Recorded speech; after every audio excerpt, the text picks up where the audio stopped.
So shaken as we are, so wan with care, find we a time for frighted peace to pant, and breathe short-winded accents of new broils to be commenced in strands afar remote. No more the thirsty entrance of this soil shall daub her lips with her own children's blood.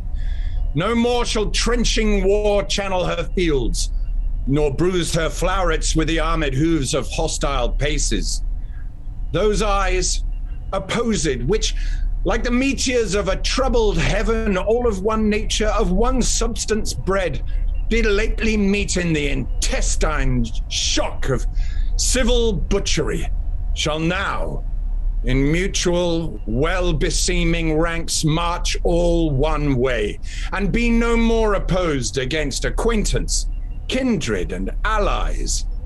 The edge of war, like an ill-sheathed knife, no more shall cut his master. Therefore, friends, as far as to the sepulchre of Christ, whose soldier now, under whose blessed cross we are impressed and engaged to fight, forthwith a power of English shall we levy, whose arms were moulded in their mother's womb to chase these pagans in those holy fields, over whose acres walked those blessed feet which 2,400 years ago were nailed for our advantage on the bitter cross. And bootless 'tis to tell you we will go. Our purpose now is 12-month old. Then let me hear of you, my gentle cousin Westmoreland, what yesternight our council did decree in furthering this dear expedience.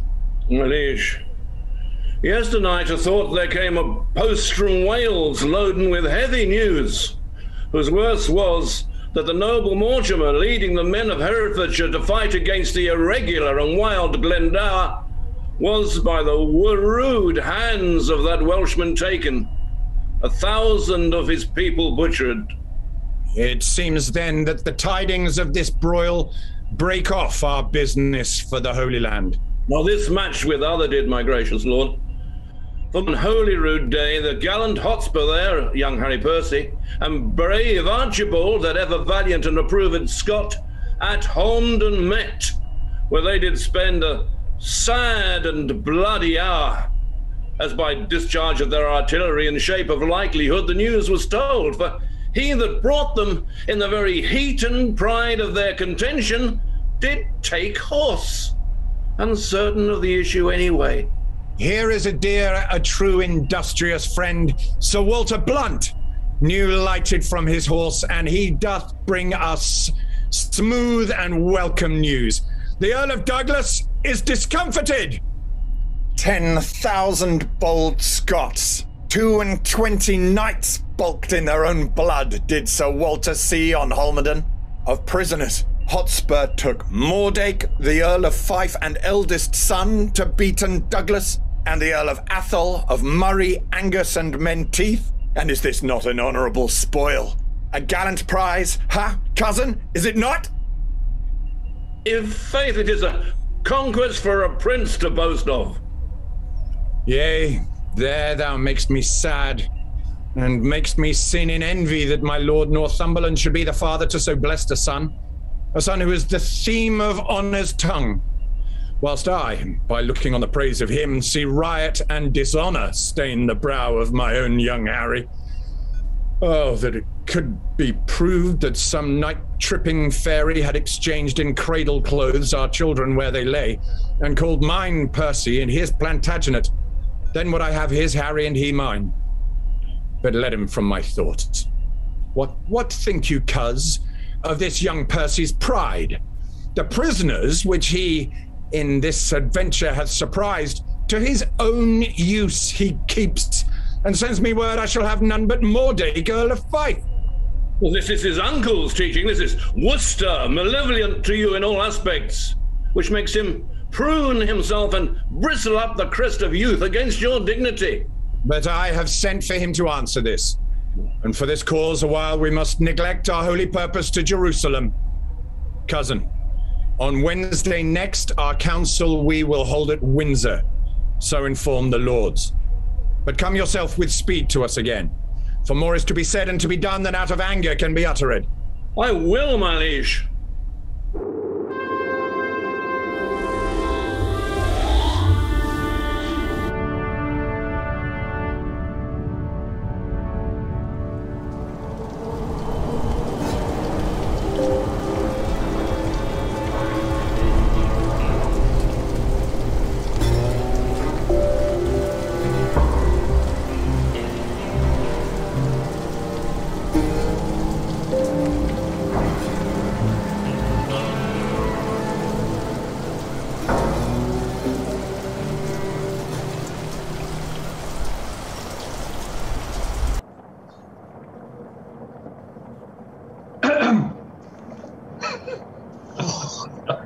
Now, how? Oh, what time of day is it, lad? Thou art so fat-witted with drinking of old sack and unbuttoning thee after supper and sleeping upon benches until noon, that thou hast forgotten to demand that truly which thou wouldst truly know. What the devil hast thou to do with the time of day? Unless hours were cups of sack and minutes capons, clocks the tongues of boards, and dials the signs of leaping houses, and the blessed sun himself, a fair, hot wench in flame-coloured taffeta, I see no reason why thou shouldst be so superfluous as to demand the time of day. Indeed, you come near me now, Hal. For we that take purses go by the moon and the 7 stars, and not by Phoebus, he that wandering night so fair. And I prithee, sweet wag, when thou art king, as God save thy grace, or majesty, I should say, for grace thou wilt have none. What? None? No, by my troth, not so much as will serve to prologue to an egg and butter. Well, how then? Come, roundly, roundly. Marry then, sweet wag, when thou art king, let not us that are squires of the night be called thieves of the day's beauty, but let us be Diana's foresters, gentlemen of the shade, minions of the moon, and let men say we be men of good government, being governed as the seers by our most noble and chaste mistress the moon, under whose countenance we still. Oh! Thou sayest well. And it holds well, too, for the fortunes of us that are the moon's men doth ebb and flow like the tide, being governed as the sea is by the moon. And so for proof, a purse of coins, most resolutely snatched on Monday night, most dissolutely spent on Tuesday morning. Got with swearing, lay by, and spent with crying, bring in, now in as low an ebb as the foot of the ladder, and by in as high a flow as the ridge of the gallows. By the Lord, thou sayest true, lad, and is not my hostess of the tavern a most sweet wench? As the honey of Hibla, my old lad of the castle, and is not a buff jerkin a most sweet robe of durance? How now, mad wag? What, in thy cooks and thy goodities? What a plague have I to do with a buff jerkin? What a pox have I to do with our lady the hostess? Well, thou hast called her to a reckoning many a time, and did I ever call for thee to pay thy part? No, I'll give thee thy due. Thou hast paid all there. Yea, and elsewhere, so far as my coin would stretch, and where it would not, I have used my credit. Yea, and so used it that were not here apparent that thou art heir apparent. But I prithee, sweet wag, shall there be gallows standing in England with that art king, and resolution thus fobbed as it is with the rusty curb of old Father Antic the law? Do not thou, when thou art king, hang a thief? No, thou shalt. Shall I? Oh, rare by the Lord, I'll be a brave judge. Thou judgest false already. I mean, thou shalt have the hanging of the thieves, and so become a rare hangman. Well, Hal, well, and in some sort it jumps with my humour as well as waiting in the court, I can tell you. For obtaining of suits. Yea, for obtaining of suits, whereof the hangman hath no lean wardrobe. Oh, splud, I'm as melancholy as a jib cat or a lugged bear. or an old lion, or a lover's lute. Or the drone of a Lincolnshire bagpiper. What sayest thou to a hare, or the melancholy of Moorditch? Thou hast the most unsavoury similes, and art indeed the most comparative, rascalious, sweet young prince. But help, I prithee, trouble me no more with vanity. I would to God thou and I knew where a commodity of good names were to be bought. An old lord of the council rated me the other day in the street about you, but I marked him not. And yet he talked very wisely, but I regarded him not. And yet he talked wisely, and in the street too. Thou didst well, for wisdom cries out in the street, and no man regards it. Thou hast damnable iteration, and art indeed able to corrupt a saint. Thou hast done much harm upon me, Hal. God forgive thee for it. Before I knew thee, Hal, I knew nothing. And now am I, if a man should speak truly, little better than one of the wicked. I must give over this life, and I will give it over by the Lord, and I do not. I am a villain. I'll be damned for never a king's son in Christendom. Where shall we take a purse tomorrow, Jack? Soon. Where thou wilt, lad, I'll make one, and I do not call me a villain. I see a good amendment of life in thee, from praying to purse taking. Why, how? 'Tis my vocation. How, 'tis no sin for a man to labour in his vocation. Points! Now shall we know if Gadshill have set a match. Oh, if men were to be saved by merit, what hole in hell were hot enough for him? This is the most omnipotent villain that ever cried, stand to a true man. Good morrow, Ned. Good morrow, sweet Hal. What says Monsieur Remorse? What says Sir John Sack and Sugar? Jack, how agrees the devil in thee about thy soul, which thou soldest him on Good Friday last for a cup of Madeira and a cold capon's leg? Sir John stands to his word. The devil shall have his bargain, for he was never yet a breaker of proverbs. He'll give the devil his due. Then art thou damned for keeping thy word with the devil. Else he had been damned for cousining the devil. But, my lads, tomorrow morning at 4 o'clock, early by Gad's Hill, there are pilgrims riding to Canterbury with rich offerings and traders riding to London with fat purses. I have vizards for you all. You have horses for yourselves. Gad's Hill lies tonight in Rochester. I've bespoke supper tomorrow night in Eastcheap. We may do it as secure as sleep. If you will go, I'll stuff your purses full of crowns. If you will not, tarry at home and be hanged. Hear ye, Edward. If I tarry at home and go not, I'll hang you for going. Oh, you will, chops. Hal, wilt thou make one? Who? I rob. I a thief.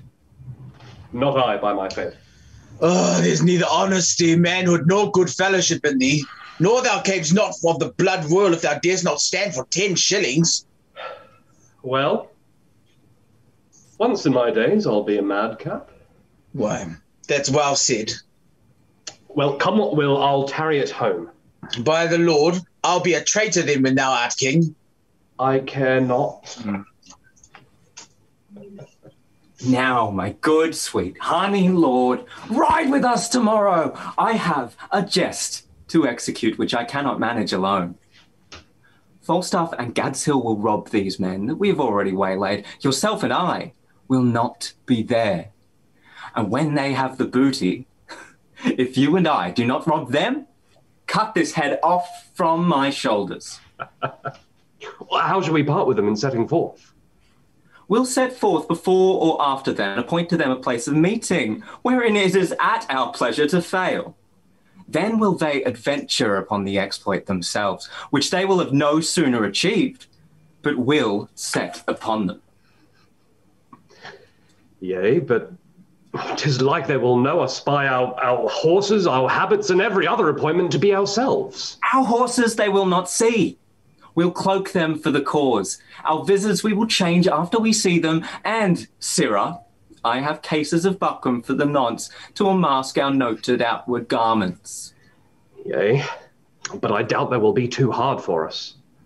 For 2 of them, I know them to be as true-bred cowards as ever turned back. And for the third, if he fight longer than he sees reason, I'll forswear arms. The virtue of this jest will be the incomprehensible lies this same fat rogue will tell us at supper. How 30 at least he fought with what wards, what blows, what extremities he endured, and in the reproof of this lies the jest. Well,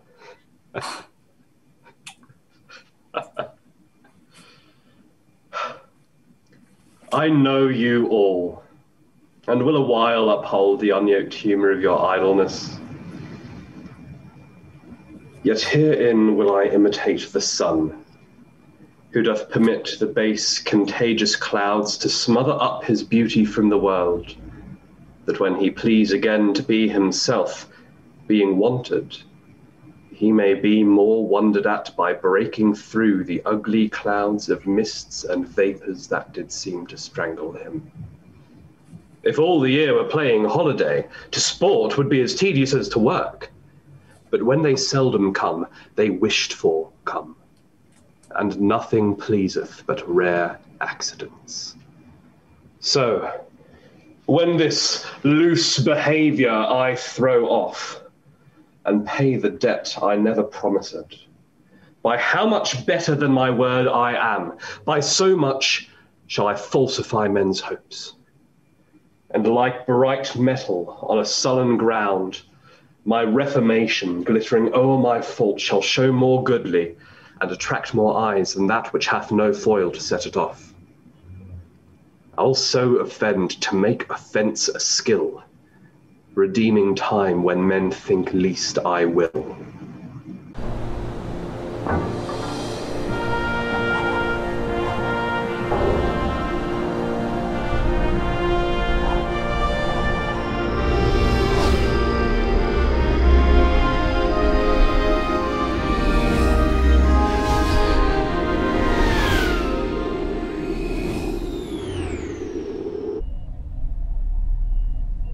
My blood hath been too cold and temperate, unapt to stir at these indignities, and you have found me. For accordingly, you tread upon my patience. But be sure I will from henceforth rather be myself, mighty and to be feared, than my condition, which hath been smooth as oil, soft as young down, and therefore lost that title of respect, which the proud soul ne'er pays but to the proud. Our house, my sovereignly aged, little deserves the scourge of greatness to be used on it. And that same greatness to which our own hands have hopped to make so hordly. My lord, Wester, get thee gone! For I do see danger and disobedience in thine eye. Oh, sir, your presence is too bold and peremptory, and majesty might never yet endure the moody frontier of a servant brow. You have good leave to leave us. When we need your use and counsel, we shall send for you.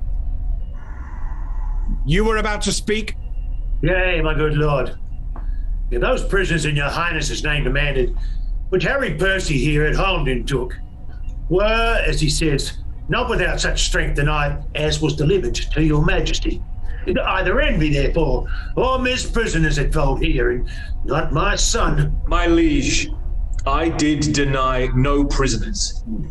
But I remember when the fight was done, when I was dry with rage and extreme toil, breathless and faint, leaning upon my sword, came there a certain lord, neat and trimly dressed, fresh as a bridegroom, with his chin new reaped, showed like stubble land at harvest home. He was perfumed like a milliner, and twixt his finger and his thumb he held a pouncet box, which ever and anon he took it in snuff and gave it away again, and still smiled. And he talked as soldiers bore dead bodies by, and he called them untaught knaves, unmannerly to bring so slovenly and unhandsome courts twixt the wind and his nobility. With many holiday and lady terms, he questioned me amongst the rest, demanded my prisoners in your majesty's behalf. I then, all smarting with my wounds being cold to be so pestered with the popinjay out of my grief and my impatience, answered neglectingly I know not what he should or he should not, for he made me mad to see him shine and brisk so and smell so sweet and talk so like a gentlewoman of guns and drums and wounds, God save the mark. This unjointed chat of his, my lord, I answered indirectly, as I said, and I beseech you, let not his report come current for an accusation betwixt my love and your high majesty. The circumstance considered, good my lord, whatever Lord Harry Percy then had said to such a person in such a place at such a time, with all the rest retold, may reasonably die and never rise to do him wrong or any way impeach what then he said. So he unsay it now. Why, yet he doth deny his prisoners, but with proviso and exception that we at our own charge shall ransom straight his brother-in-law, the foolish Mortimer, who, on my soul, hath wilfully betrayed the lives of those that aided to fight against the great magician, damned Glendower, whose daughter, as we hear, the Earl of March hath lately married. Shall our coffers, then, be emptied to redeem a traitor home? Shall we buy treason and indent with fears when they have lost and forfeited themselves? No! On the barren mountains, let him starve. For I shall never hold that man my friend, whose tongue shall ask me for 1 penny cost to ransom home revolted Mortimer. Revolted Mortimer? He never did fall off, my sovereign liege, but by the chance of war, to prove that true needs no more than 1 tongue for all those wounds, those mouthed wounds, which valiantly he took when on the gentle servant Sedgy bank in single opposition, hand to hand, he did confound the better part of an hour in changing hardiment with the great Glendower. Never did base and rotten policy cover her working with such deadly wounds. Nor could the noble Mortimer receive so many, and all willingly. Let not him be slandered with revolt. Let us belie him, Percy! Let us belie him. He never did encounter with Glendower. I tell thee, he just as well have met the devil alone as Owen Glendower for an enemy. Art thou not ashamed? But, sir, henceforth, let me not hear you speak of Mortimer. Send me your prisoners with the speediest means, or you shall hear in such a kind from me as shall displease you. My lord Northumberland, we license your departure with your son. Send us your prisoners, or you will hear of it. And if the devil come and roar for them, I will not send them. I'll have to straight and tell them so, for 'twill ease my heart. Albeit I make a hazard upon my head. What? Drunk with cola? Stay and pause a while. Here comes your uncle.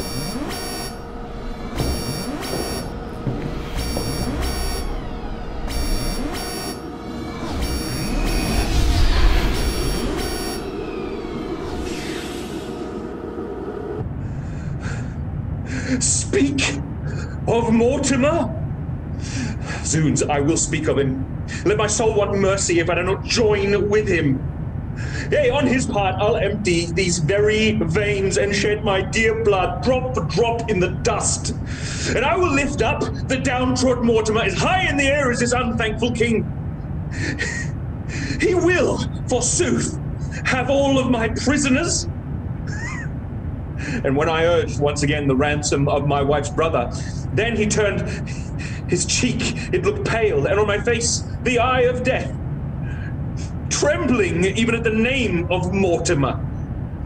I cannot blame him. Was he not proclaimed by Richard the dead is next of blood? He was. I heard it myself. Then it was when the unhappy King whose wrongs and asked God pardon did set forth upon his Irish expedition, from whence he had intercepted did return to be deposed and shortly murdered. And on whose death we in the world's wide mouth live, scandalized and foully spoken of. But soft, I pray you, did King Richard then proclaim my brother, Edmund Mortimer, heir to the crown? He did, yeah, myself did hear it. Nay, then I cannot blame his cousin king that wished him on the barren mountain starve. But it shall be that you that set the crown upon the head of this forgetful man, and for his sake wear the detested blot of murderous subornation, shall it be that a word of curses undergo, being the agents or second means, or the cords, the ladder, or the hangman, rather. Oh, pardon me that I descend so low to show the line and the predicament wherein you range under this subtle king. Shall it for shame be spoken in these days, or fill up chronicles in days to come, that men of your nobility and power did gauge them both in his unjust behalf, as both you, God pardon it, have done? To put down Richard, that sweet, lovely rose, and then to plant this thorn, this canker. Shall it be, in more to be shame to be further spoken of, that you are fooled, discarded, and shook off by him whom these shames ye underwent? No, yet time serves wherein ye may redeem yourselves, your banished honours, and then restore yourselves into his good thoughts of the world again. Revenge the jeering and disdained contempt of this proud king, who studies day and night to answer all the debts he owes unto you, even with the bloody payment of your debts. Therefore, I say... Please, cousin, say no more. And I will unclasp a secret book, and to your quick conceiving discontents I'll read you matter deep and dangerous, full of peril and adventurous spirit, as to overwalk a current, roaring loud on the unsteadfast footing of a spear. If he fall in, good night, or sink, or swim, send danger from the east unto the west, so on across it from north unto south, and then let them grapple. Oh, the blood more stirs to rouse a lion than to start a hare. Oh, imagination of some great exploit drives in beyond the bounds of patience.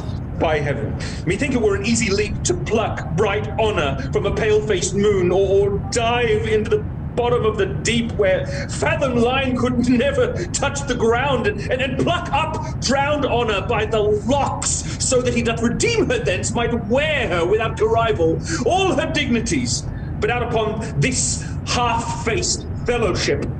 He apprehends a world of figures here, but not in the form you should attend.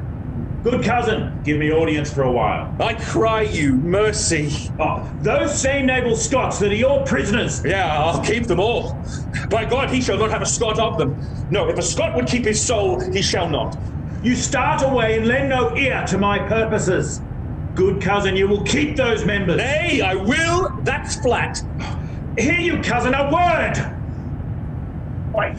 All studies I solemnly defy, save how to gall and pinch this Bolingbroke, and that same sword and buckler Prince of Wales. Though I think his father loves him not. He would be glad he met with some mischance. I could have him poisoned with a pot of ale. Farewell, Kingsman. I will talk to you when you are better tempered to attend. What a wasp, young and impatient fool art thou to break into this woman's mood, yet join thine own tongue to thyself. Why, look you! I am whipped and scourged with rods, nettled and stung with pismires when I hear of this vile politician Bolingbroke. Good uncle, tell your tale. I've done. And then once more to your Scottish prisoners.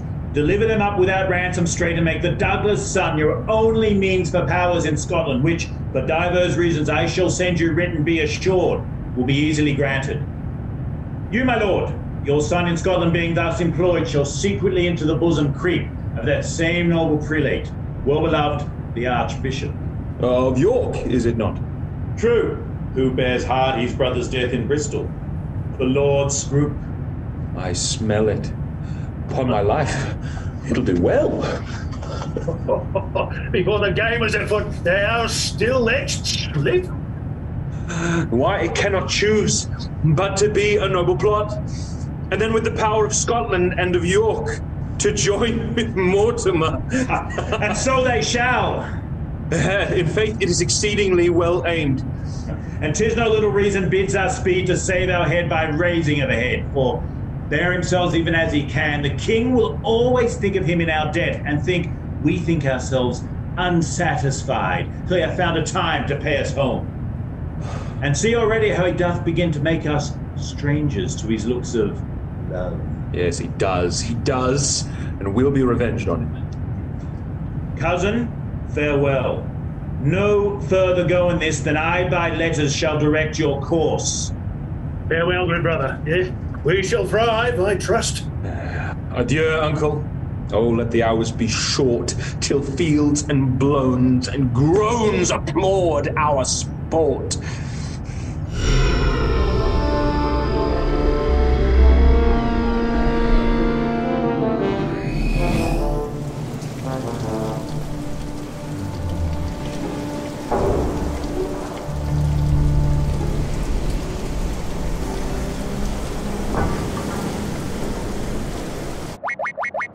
What ho, Chamberlain? Good morrow, Master Gadshill. It holds current that I told you yesternight. There's a Franklin in the wild of Kent hath brought 300 marks with him in gold. I heard him tell it to one of his company last night at supper. A kind of auditor, one that hath abundance of charge to God knows what. They are up already and call for eggs and butter. They will away presently. Oh, Sarah, if they meet not with St. Nicholas's clerks, I'll give thee this neck.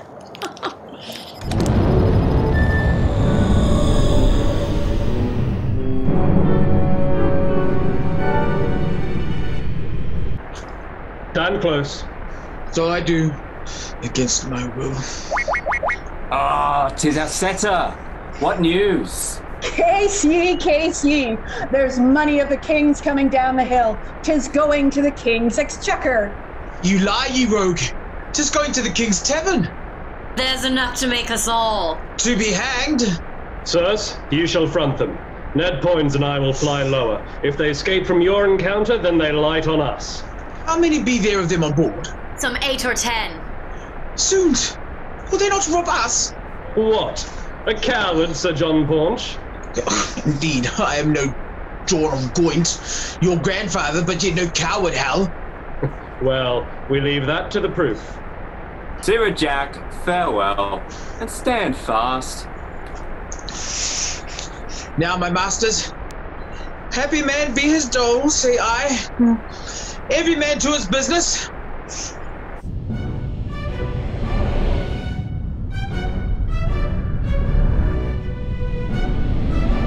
Stand!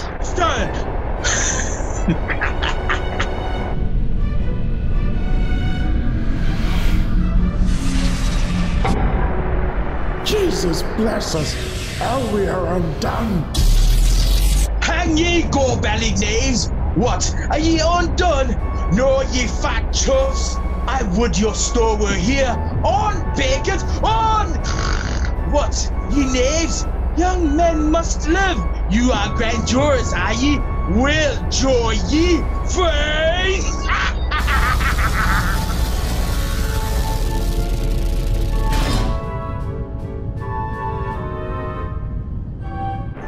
The thieves have robbed the true men. Now could thou and I rob the thieves and go merrily to London, it would be argument for a week, laughter for a month, and a good chest forever. Stay close.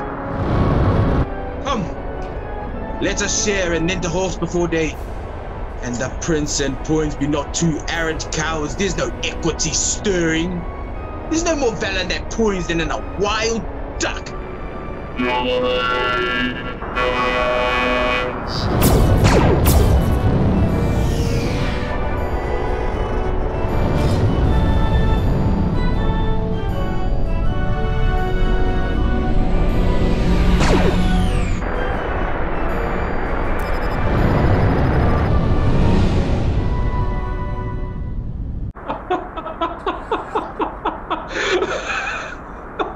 Oh, God, with much ease.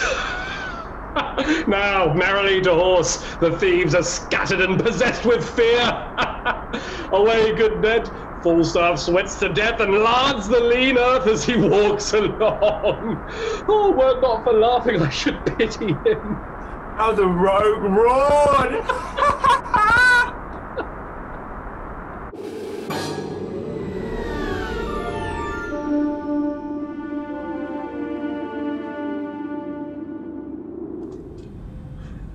The purpose you undertake is dangerous. The friends you have named, uncertain. The time itself, unsorted. And the whole plot too light for the counterpose of so great an opposition? Say you so? Say you so? I say unto you again that you are a shallow, cowardly hind, and you lie! Oh, what a lack brain is this? Zoons, and I would not buy this rascal. I would brain him with his lady's fan. What a pagan rascal is this? An infidel! You shall now see, in very sincerity of fear and cool heart, he shall to the king, and lay open all our proceedings. Oh, I could divide myself and go to buffets for moving such a dish of skim milk with so honorable an action. Hang him! Let him tell the king. We are prepared. I'll set forward tonight.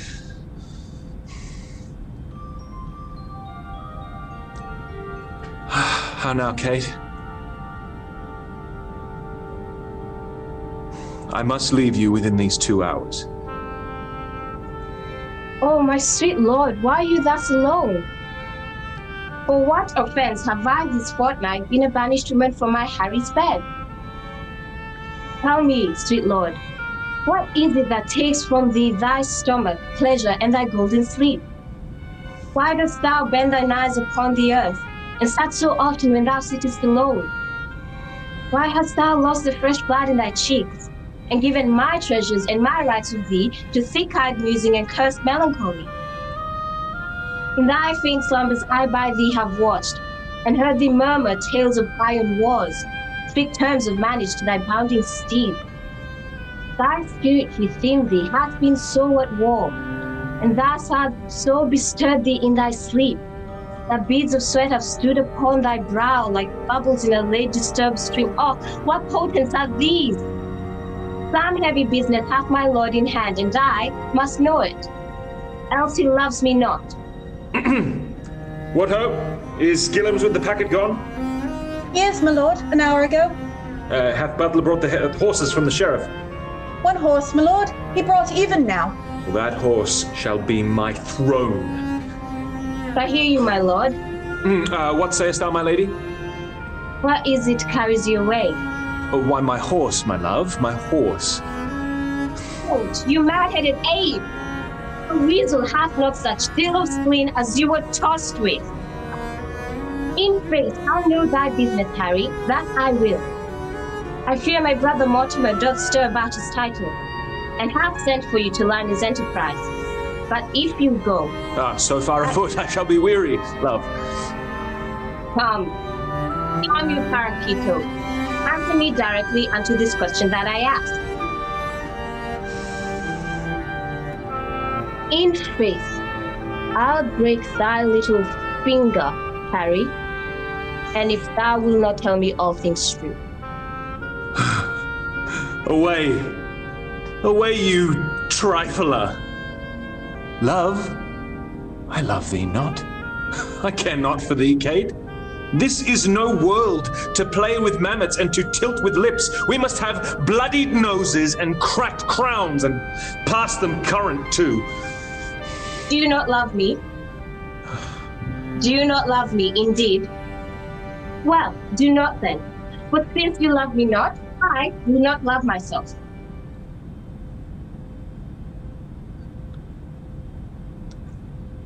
Do you not love me? Nay, tell me if you speak in jest or no. Come, wilt thou see me ride? When I'm on horseback, I will swear I love thee infinitely. But hark you, Kate, I must not have you henceforth question me whither I go, nor reason whereabout. Whither I must, I must. And to conclude, this evening must I leave you, gentle Kate. I know you're wise, and no further wise than Harry Percy's wife. Constant you are, but yet a woman, and for secrecy's sake, no closer. For I well believe that thou wilt not utter what thou dost not know, and so far will I trust thee, gentle Kate. How? So far? Not an inch further. But hark you, Kate. Whither I go, thither shall you go too. Today will I set forth, tomorrow you. Will this content you, gentle Kate? It must, of course.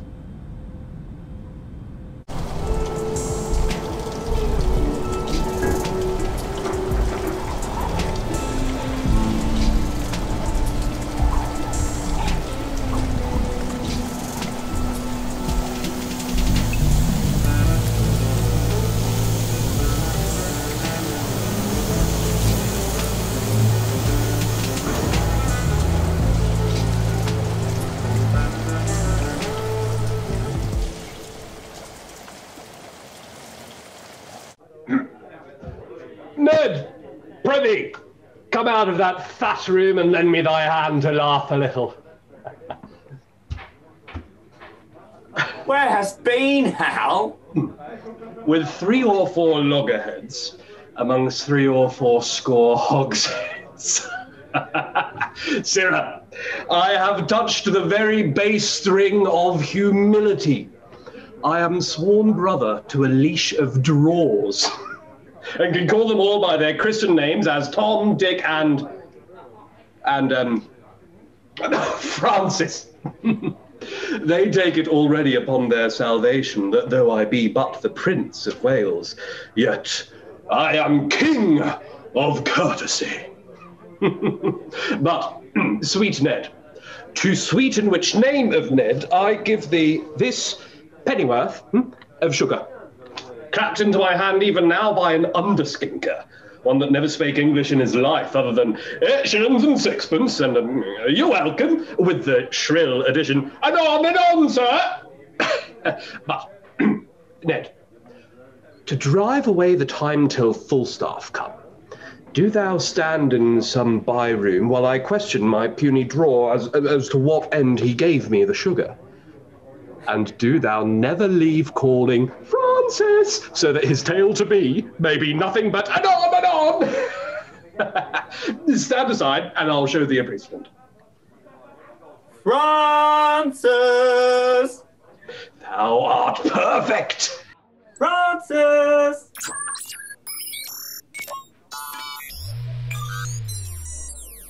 Come hither, Francis. How long hast thou to serve, Francis?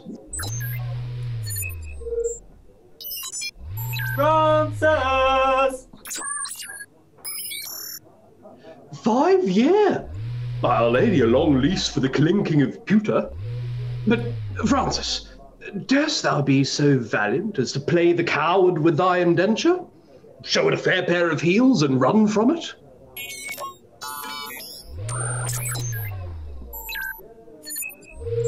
Francis! How old art thou, Francis? Francis! Nay, but hark you, Francis. For the sugar thou gavest me, 'twas a pennyworth, was't not?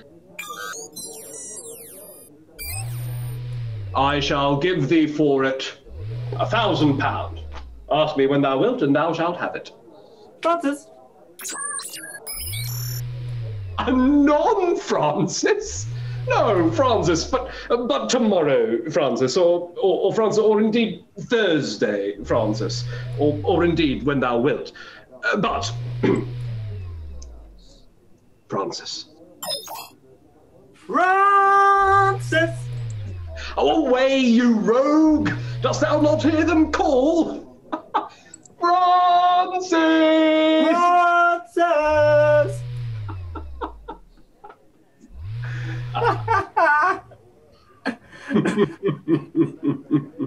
Oi! Francis! Standest thou still, and hear such a calling? Look to the guests within!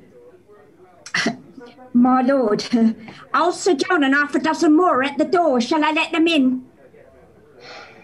Let them alone a while, and then open the door.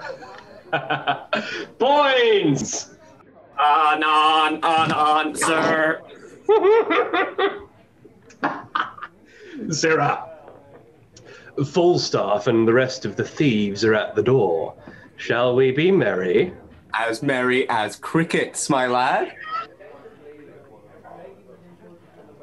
Welcome, Jack. Where hast thou been? A plague of all cowards, I say, and a vengeance too. Marry and amen. Give me a cup of sack, boy. Ere I leave this life long, I will sow nether stocks and mend them and foot them too. A plague of all cowards, give me a cup of sack, rogue. Is there no virtue extant?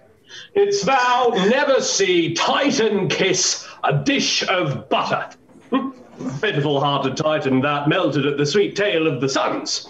If thou didst, then behold that compound. You rogue! Here's lime in this sack too. There's nothing but roguery to be found in villainous man. Yet a coward is worse than a cup of sack with lime in it. A villainous coward, a plague of all cowards, I say still. Oh, how now, woolsack? What mutter you?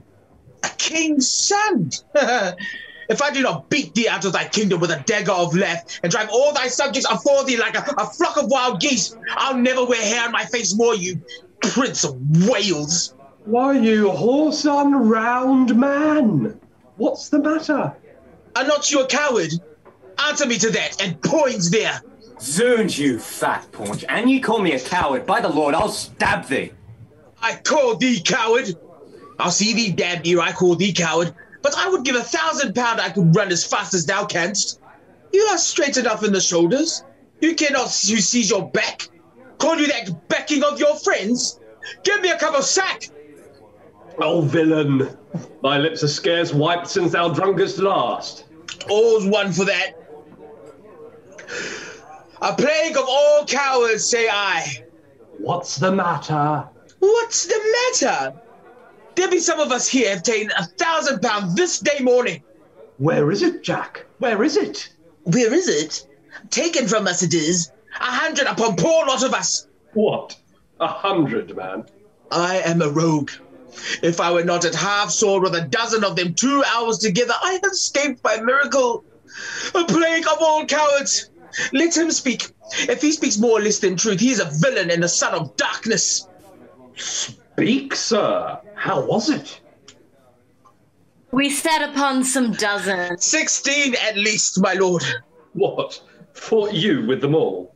All?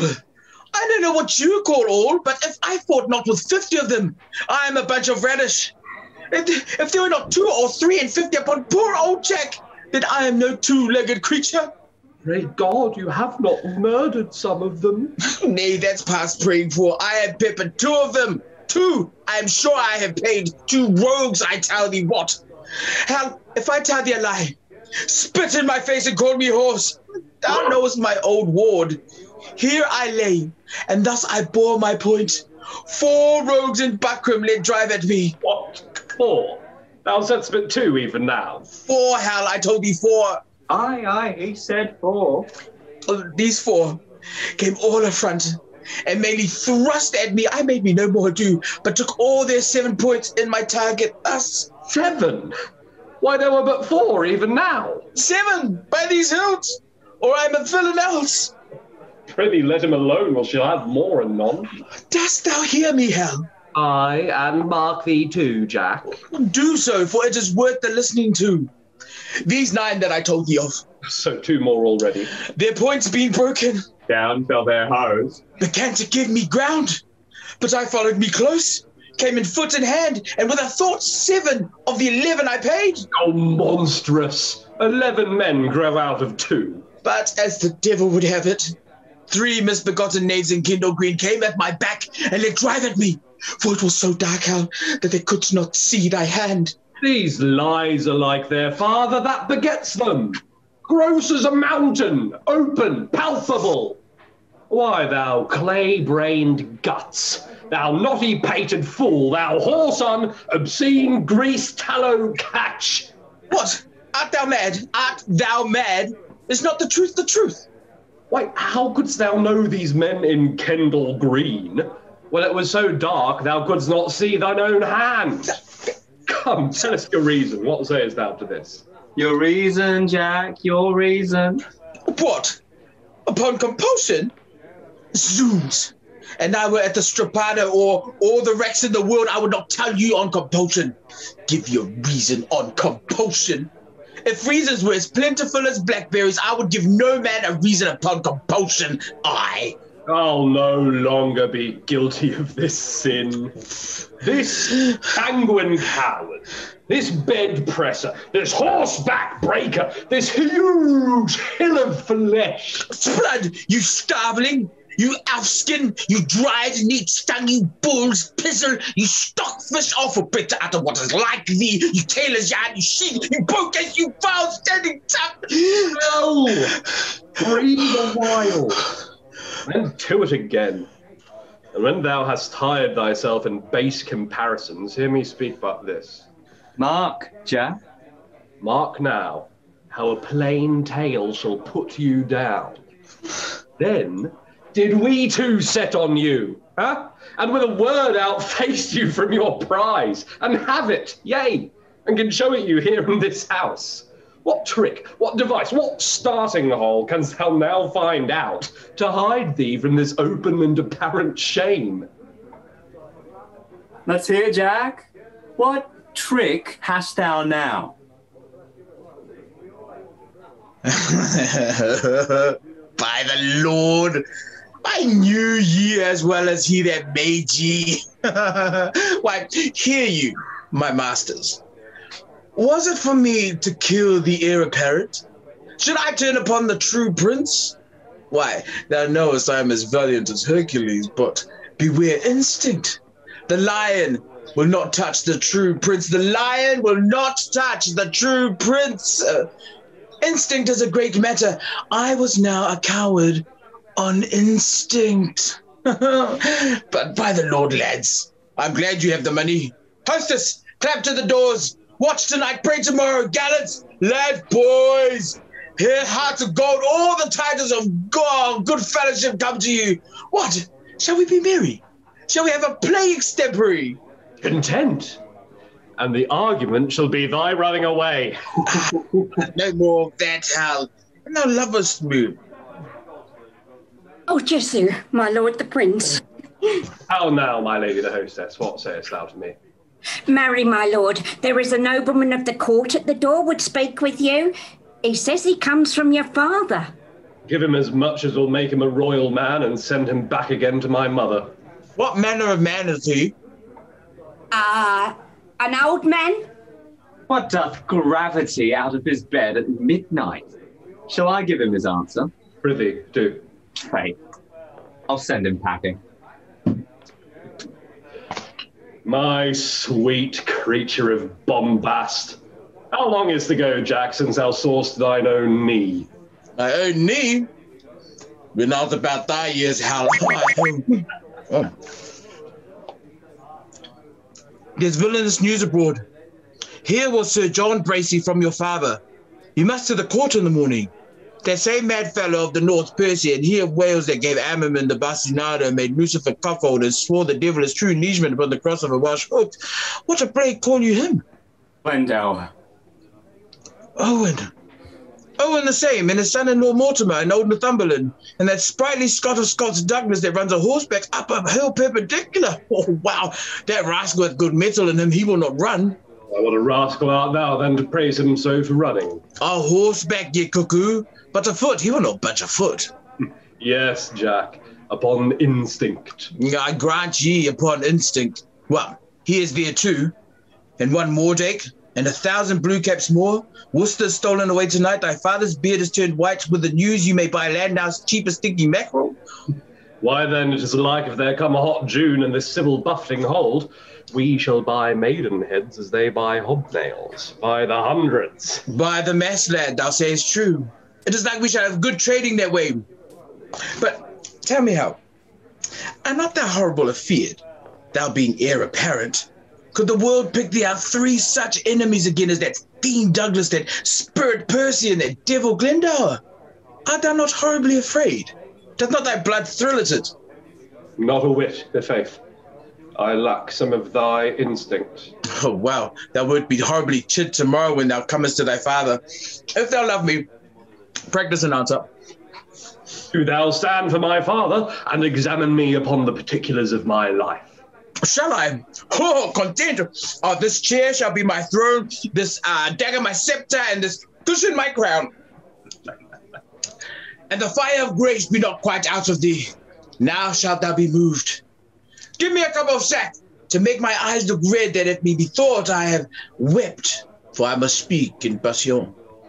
Well, here is my leg. And here is my speech. Stand aside, nobility. Oh, Jesu! Oh, this is excellent sporty faith. Weep not, sweet queen, for trickling tears are vain. Oh, the father, how he holds his countenance. For God's sake, lords, convey my trustful queen, for tears do stop the floodgates of her eyes. He doesn't. As one of these harlotry players has ever right to think, Jesu. Peace, good pint pot. Peace, good ticklebrain. Harry, I do not only marvel where thou spendest thy time, but also how thou art accompanied. For though the chamomile, the more it is trodden on, the faster it grows. Yet youth, the more it is wasted, the sooner it wears. That thou art my son, I have partly my mother's word, partly my own opinion, but chiefly a villainous trick of thine eye and a foolish hanging of thy nether lip, that doth warrant me. If then thou be son to me, here lies the point. Why, being son to me, art thou so pointed at? Shall the son of England prove a thief and take purses? There is a thing, Harry, which thou hast often heard of, and it is known to many in our land by the name of pitch. This pitch, in ancient writers do report, doth defile. So doth the company thou keepest, and yet there is a virtuous man whom I have often noted in thy company, but I know not his name. What manner of man, an it like your majesty? Oh, a good portly man, the faith, and a corpulent, of a cheerful look, a pleasing eye, and a most noble carriage. And as I think, his age some 50, or by a lady inclining to 80. And now I remember me, his name is Falstaff. If that man should be lewdly given, he deceiveth me. For Harry, I see virtue in his looks. Him keep with, the rest banish. And tell me now, thou naughty varlet, tell me, where hast thou been this month? Dost thou speak like a king? Do thou stand for me, and I'll play my father. Depose me? If thou dost it half so gravely, so majestically, both in word and matter, hang me up by the heels for a rabbit sucker or a poultice hair. Well, here I am set. And here I stand. Judge, my masters. Now, Harry, whence come you? My noble lord, from Easttrip. The complaints I hear of thee are grievous. Splat, my lord, they are false. They are tickly for a young prince of faith. Swearest thou? Ungracious boy, henceforth, now look on me. Thou art violently carried away from grace. There is a devil haunts thee in the likeness of an old fat man. A ton of man is thy companion. Why dost thou converse with that trunk of humours, that bottling hutch of beastliness, that swollen parcel of dropsies, that huge bombard of sack, that stuffed cloak bag of guts, that roasted Manningtree ox with a pudding in his belly, that reverend vice, that great iniquity, that father ruffian, that vanity in years? Wherein is he good but to taste sack and drink it? Wherein neat and cleanly, but to carve a capon and eat it? Wherein cunning but in craft? Wherein crafty but in villainy? Wherein villainous but in all things? Wherein worthy but in nothing? I would your grace would take me with you. Who means your grace? That villainous, abominable misleader of youth, Falstaff, that old white-bearded Satan. My lord, the man I know. I know thou dost. But to say I know more harm in him than in myself, were to say more than I know. That he is old, the more the pity. His white hairs do witness it. But that he is, saving your reverence, a whoremaster, That I utterly deny. If sack and sugar be a fault, God help the wicked. If to be old and merry be a sin, then many an old host that I know is dead. If to be fat be to be hated, then Pharaoh's lean kine are to be loved. No, my good lord, banish Gachomo, banish POINS, but for sweet Jack Falstaff, kind Jack Falstaff, true Jack Falstaff, valiant Jack Falstaff, and therefore more valiant being as he is old Jack Falstaff. Banish not him thy Harry's company, banish not him thy Harry's company. Banish plump Jack and banish all the world. I do. I will. My lord, the sheriff with the most monstrous watches at the door. And out, you rogue! Oh, play out the play. I have much to say in the behalf of that Falstaff. Oh, my lord, my lord! Hey, the devil rides upon a fiddlestick. What's the matter? The sheriff and all his watcher at the door. They've come to search the house. Shall I let them in? Dost thou hear, Hal? Never call a true piece of gold a counterfeit. Thou art essentially mad without seeming so.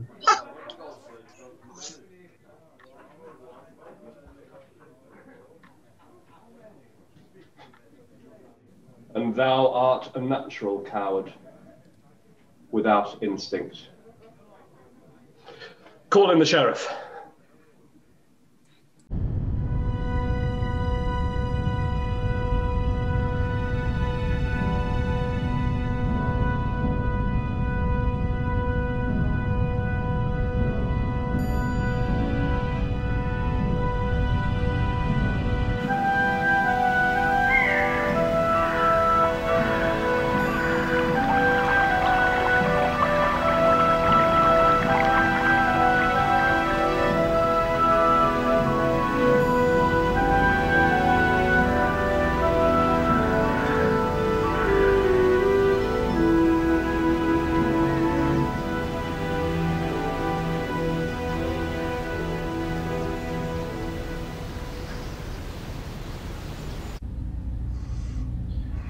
These promises are fair, the party sure, and our induction full of prosperous hope.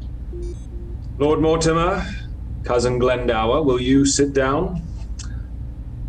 Uncle Worcester, a plague upon it. Where is the map? In good time. Sit, Cousin Percy, sit. Good Cousin HOTSPUR, for by that name, as oft as Lancaster doth speak of you, his cheek looks pale, and with a rising sigh he wisheth you in heaven. And you in hell, as oft he hears Owen Glendower spoke of. I cannot blame him. At my nativity, the front of heaven was full of fiery shapes of burning cressets. And at my birth, the frame and huge foundation of the earth shaked like a coward.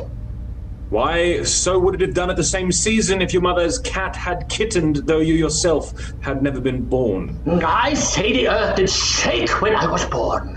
And I say the earth was not of my mind, if you suppose, as fearing you, it shook.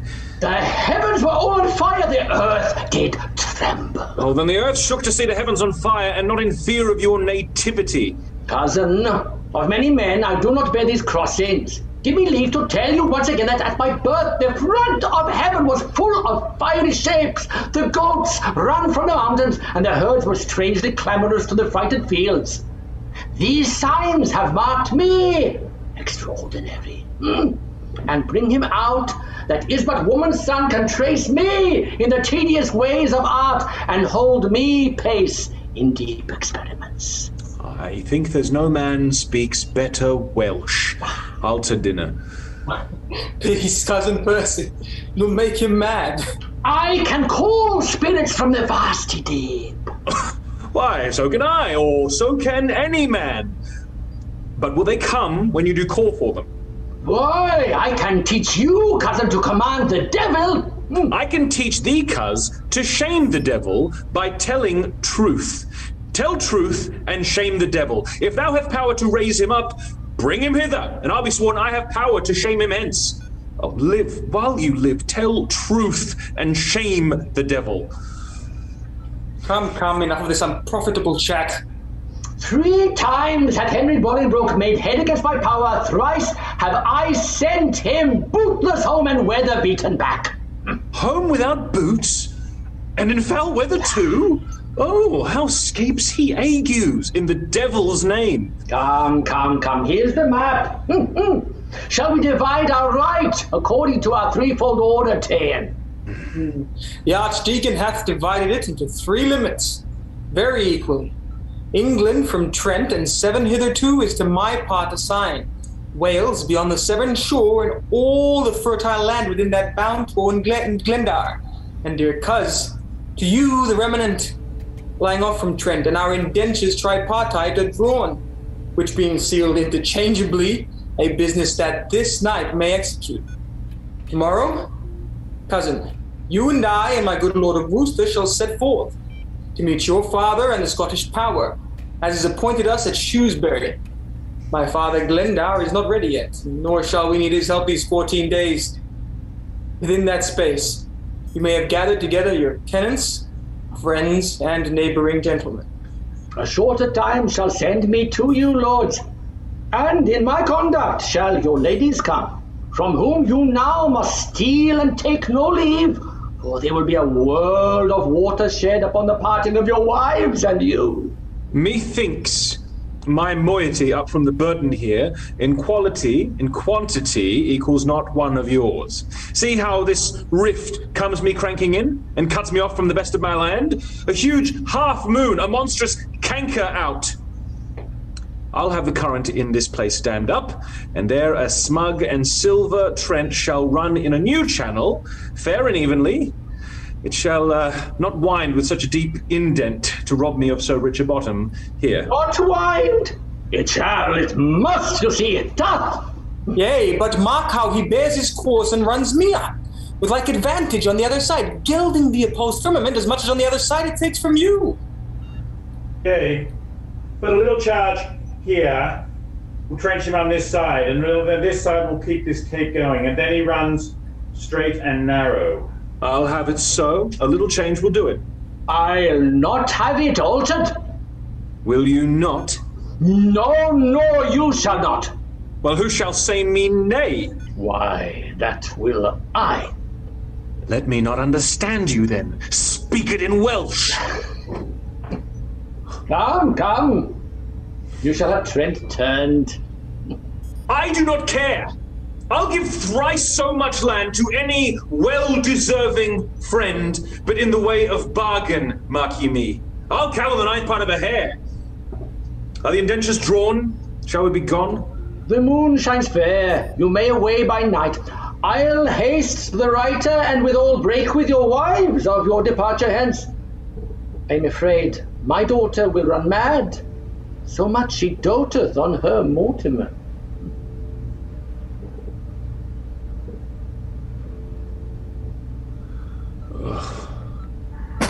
Fie, cousin Percy, how you cross my father. I cannot choose. He held me last night at least 9 hours in reckoning up the several devils' names that were his lackeys. I cried, hum, and oh, well, go to, but marked him not a word. Oh, he is as tedious as a tired horse, a railing wife, worse than a smoky house. I'd rather live with cheese and garlic in a windmill far than on Kate's and have him talk to me in any summer house in Christendom. Shall I tell you, cousin? He holds your temper in high respect and curbs himself even of his natural scope. When you come across his human faith, he does. But I warrant you, this man is not alive. May so have tempted him as you have done without the taste of danger and reproof, but do not use it oft. Let me entreat you. In faith, my lord, you are too wilful blame, and since coming hither you have done enough to put him quite beside his patience. You must needs learn, lord, to amend this fault, though sometimes it shows greatness, courage, blood, and that's the dearest grace it renders you. Yet oftentimes it presents hearth rage, defect of manners, want of government, pride, haughtiness, opinion, and disdain. Well, I am schooled. Good manners be your speed. Here come our wives. Let us take our leave.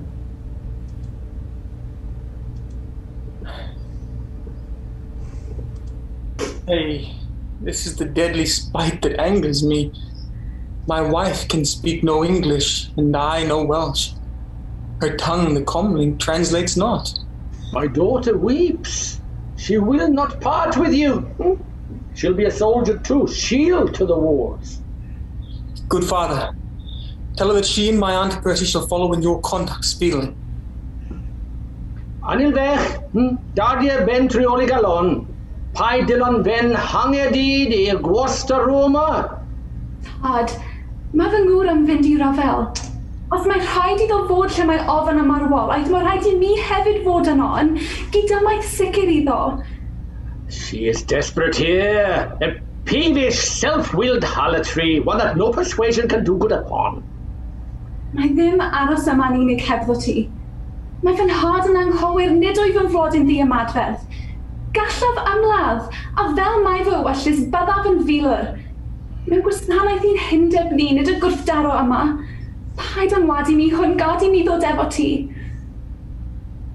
I understand thy looks. That pretty Welsh which thou pourest down from these swelling heavens that I am too perfect. But for shame in such a parley should I answer thee. Rwy'n dy garu di. Gallaf weld yn dylygau dagreol na byddet yn gwadu unig dymuniad fenaid.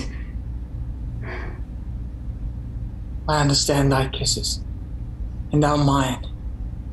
And that is a feeling disputation. But I will never be a truant, love, till I have learnt thy language. For thy tongue makes Welsh as sweet as ditties highly penned, sung by a fair queen in a summer's bower,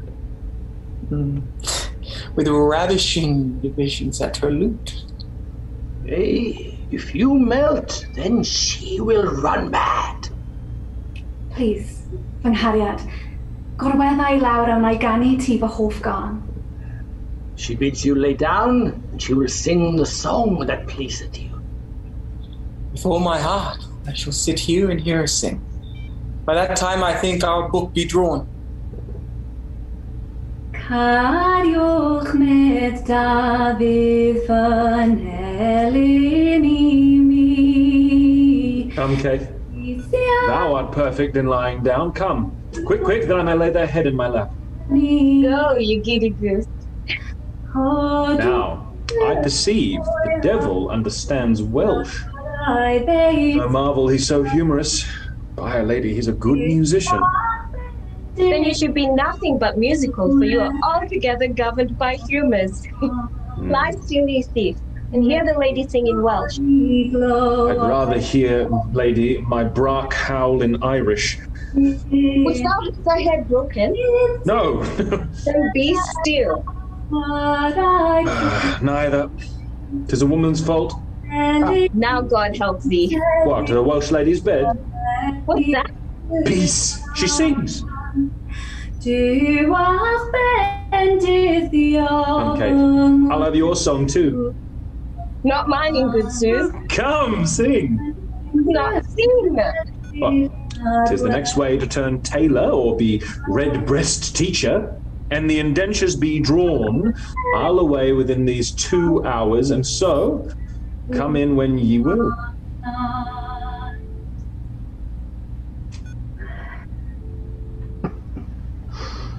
Come, Lord Mortimer, you are as slow as Lord Percy is on fire to go. By this our book is drawn. We'll but seal, and then to horse immediately.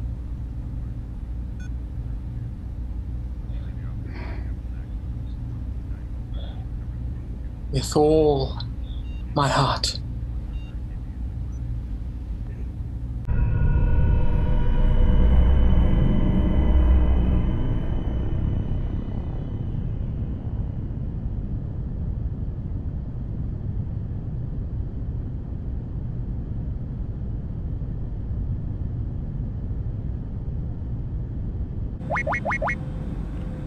Lords, give us peace. The Prince of Wales and I must have some private conference. But be near at hand, for we shall presently have need of you.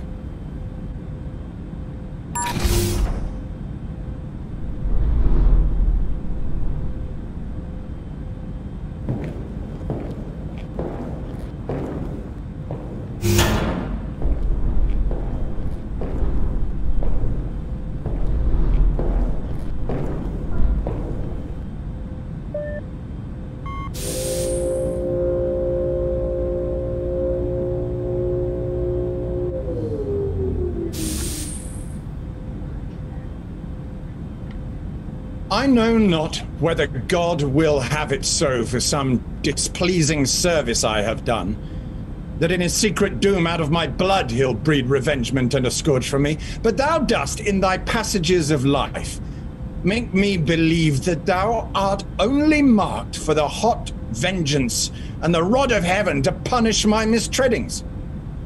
Tell me else, such inordinate and low desires, such barren pleasures, rude society as thou art grafted to and matched withal, accompany the greatness of thy blood, and hold their level with thy princely heart. So please your majesty. God pardon thee! Yet let me wonder, Harry, at thy affections, which do hold a wing quite from the flight of all thy ancestors. Thy place in council thou hast rudely lost, which by thy younger brother is supplied, and art almost an alien to the hearts of all the court and princes of my blood. The hope and expectation of thy time is ruined with vile participation. And the soul of every man prophetically doth fulfill thy fall.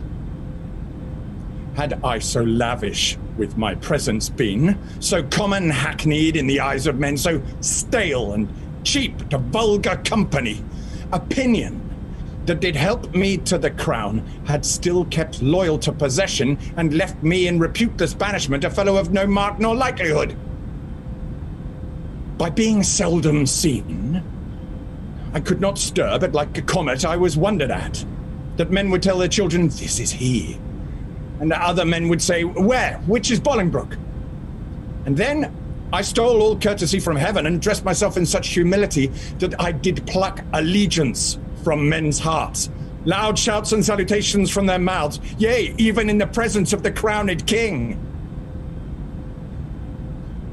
Thus did I keep my presence fresh and new, like a robe pontifical, ne'er seen but wondered at, and so my state, seldom but sumptuous, showed like a feast, and won by rareness such solemnity. The skipping king, he ambled up and down with shallow jesters and rash bavin wits, soon kindled and soon burned, carded his state, mingled his royalty with capering fools, grew a companion to the common streets, that being daily swallowed by men's eyes, they surfeited with honey and began to loathe the taste of sweetness.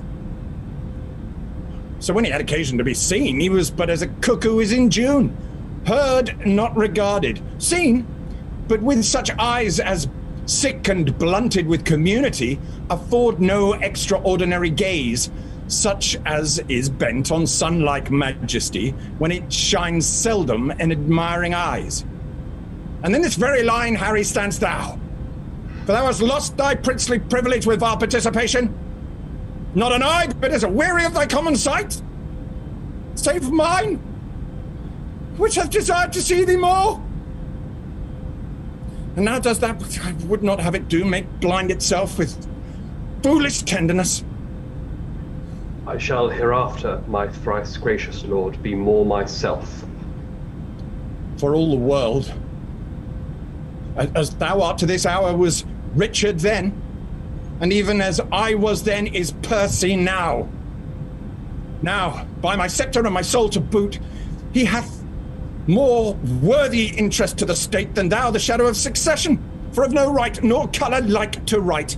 He doth fill fields with harness in the realm, turns head against the lion's armed jaws, and being no more in debt to years than thou, leads ancient lords and reverend bishops on to bloody battles and to bruising arms. What never dying honour hath he won against great Douglas? Thrice hath this HOTSPUR Mars, in swaddling clothes, this infant warrior in his enterprises discomfited great Douglas, ta'en him once, enlarged him, made a friend of him, to fill the mouth of deep defiance up and shake the peace and safety of our throne. And what say you to this? Percy, Northumberland, the Archbishop's Grace of York, Douglas, Mortimer capitulate against this and are up. And wherefore do I tell these news to thee? Why, Harry, do I tell thee of my foes, which art my nearest and dearest enemy? Thou, that art like enough through vassal fear, base inclination, and the starter spleen to fight against me under Percy's bait to dog his heels and curtsy at his frowns to show how much art degenerate? Do not think so. You shall not find it so. And God forgive them that have so much swayed your majesty's good thoughts away from me. I will redeem all this on Percy's head, and in the closing of some glorious day be bold to tell you that I am your son, when I shall wear a garment all of blood and stain my favours in a bloody mask, which washed away shall scour my shame with it. And this shall be the day when ere it lights that this same child of honour and renown, this gallant Hotspur, this all-praised knight, and your unthought of Harry chance to meet. For every honour sitting on his helm, would they were multitudes, and on my head my shames redoubled. For the time shall come that I will make this northern youth exchange his glorious deeds for my indignities. Percy is but my factor, good my lord, to engross up glorious deeds on my behalf, and I will call him to so strict account that he shall render every glory up, yea, even the slightest worship of his time, or I shall tear the reckoning from his heart. This before God I promise here, the which if he be pleased I shall perform. I do beseech your majesty may salve the long-grown wounds of my intemperance. If not, the end of life cancels all bans, and I will die 100,000 deaths ere break the smallest parcel of this vow. 100,000 rebels die in this. Thou shalt have charge and sovereign trust herein. How now, good Blunt, thy looks are full of speed. So hath the business I come to speak of. The Lord Mortar of Scotland has sent word that Douglas and the English rebels have met the 11th of this month at Shrewsbury. A mighty and fearful head they are, if promises be kept on every hand as ever offered foul play in the state. The Earl of Westmoreland set forth today, with him my son Lord John of Lancaster. On Wednesday next, Harry, you shall set forward. On Thursday, we ourselves will march. Our meeting is Bridge North. And Harry, you shall march through Gloucestershire. By which account, our business valued, some 12 days hence, our general forces at Bridge North shall meet. Our hands are full of business, let's away. Advantage feeds him fat while men delay.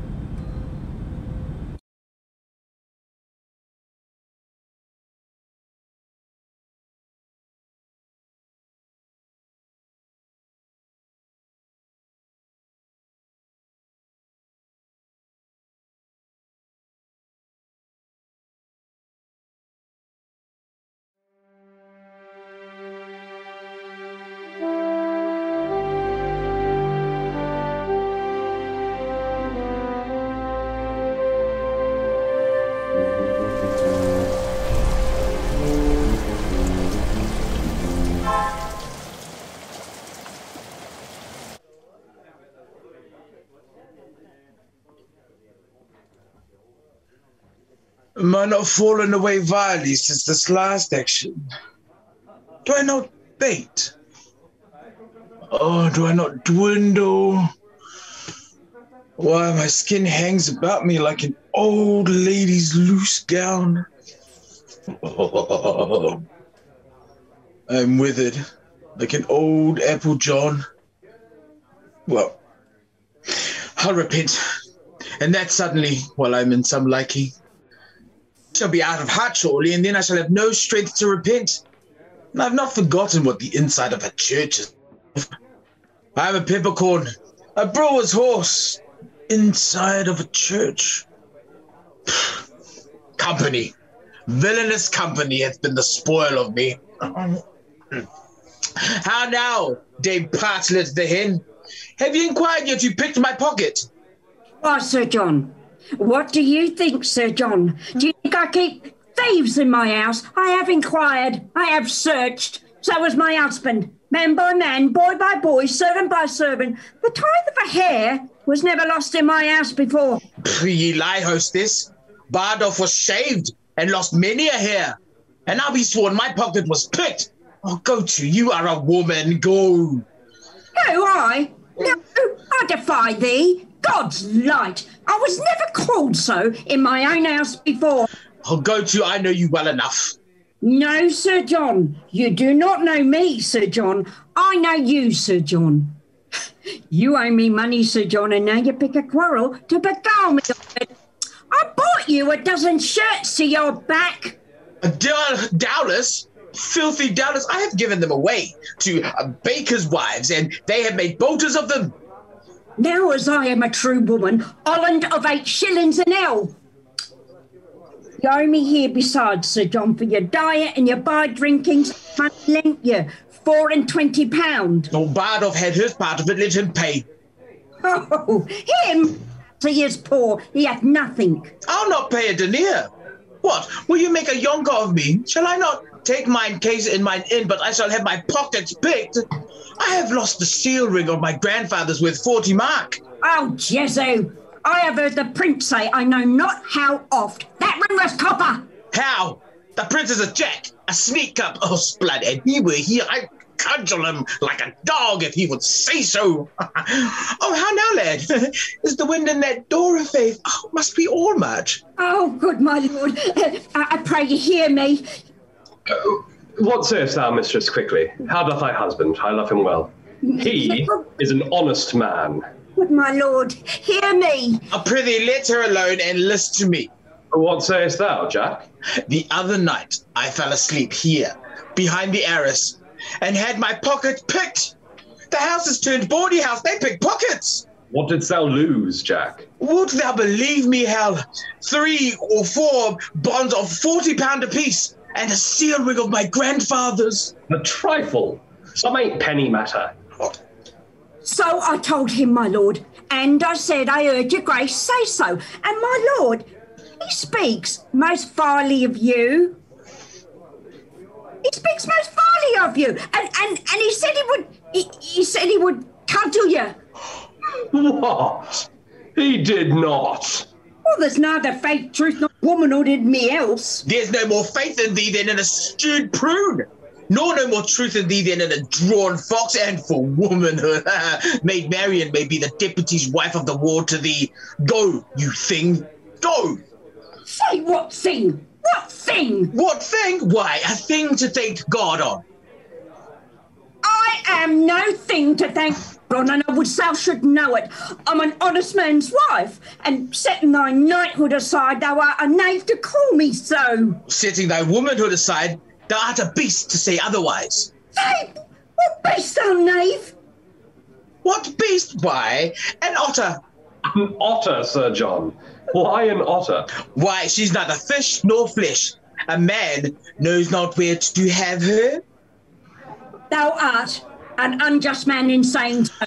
Thou, or any other man, knows where to have me, thou knave thou. Thou sayest true, hostess, and he slanders thee most grossly. So he does you, my lord. And he said just this t'other day that you ought him £1,000. Sirrah, do I owe you £1,000? £1,000? Ha! 1,000,000? Thy love is worth 1,000,000. Thou owest me thy love. Nay, my lord, he called you Jack, and he said he would cudgel you. Yea, if he said my ring was copper. I say 'tis copper. Durst thou be as good as thy word now? Why, Hal, thou knowest as thou art but man, I dare, but as thou art prince, I fear thee as I fear the roaring of a lion's whelp. And why not as the lion? Well, the king is to be feared as the lion. Dost thou think I'll fear thee as thy father? Nay, and I do. I pray God my girdle break. Oh, if it should, how would thy guts fall about thy knees? But, Sirrah, there's no room for faith, truth, nor honesty in this bosom of thine. It is all filled up with guts and midriff. Charge an honest woman with picking thy pocket. Why, thou whoreson, impudent and boss rascal! If there were anything in thy pocket but tavern reckonings, memorandums of bawdy houses, and one poor pennyworth of sugar candy to make thee long-winded. If thy pocket were enriched with any other injuries but these, I am a villain.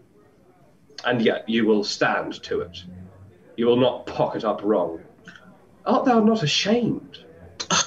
Dost thou hear him? Thou knowest in the state of innocency Adam fell. And what should poor Jack Falstaff do in the days of villainy? Thou seest, I have more flesh than another man, and therefore more frailty. You confess then, you picked my pocket. It appears so by the story. Hostess, I forgive thee. Go, make ready breakfast, love thy husband, look to thy servants, cherish thy guests. Thou shalt find me tractable to any honest reason. Thou seest, I am pacified still.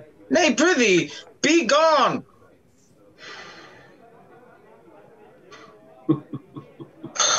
Now how?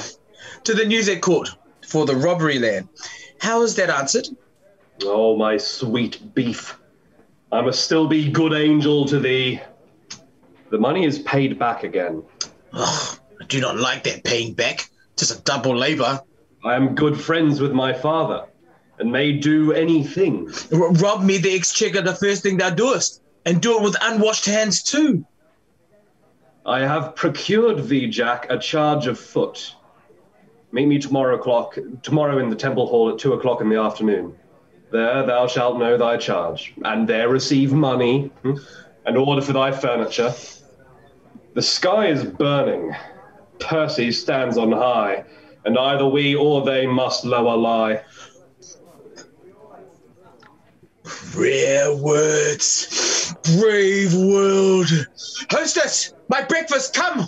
Ah, I could wish this tavern were my drum!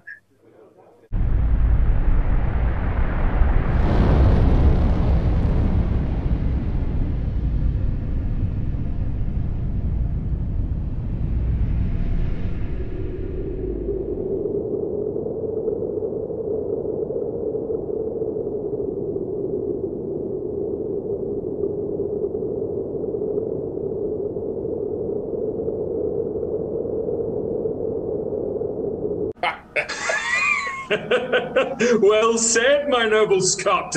If speaking truth in this fine age were not thought flattery, such attribution should the Douglas have. As not a soldier of the seasoned stamp should go so general current through the world. By God, I cannot flatter. I do defy the tongues of soothers. But a braver place in my heart's love hath no man than yourself. Nay, task me to my word. Approve me, Lord. Thou art the king of honour. No man so potent breathes upon the ground, but I will beard them. Do so. 'Tis well. What notice hast thou there? Can thank you. These files come from your father.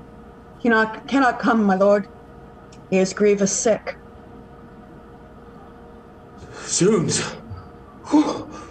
How is he the leisure to be sick in such a rustling time? I pray thee, tell me, doth he keep his bed? He did, my lord. And at the time of my departure thence, he was much feared by his physicians. I would the state of time had been whole first ere by sickness had been visited. His health was never better worth than now. Sick now? Droop now? This sickness doth infect the very lifeblood of our enterprise. He tells me that his friends by deputation could not so soon be drawn, nor did he think it meet to lay so dangerous and dear a trust on any soul removed but his own. Yet he doth give us bold advertisement that with our small conjunction we should on to see how fortune is disposed to us. It's not quailing now, because the king is certainly possessed of all our purposes. What say you to it?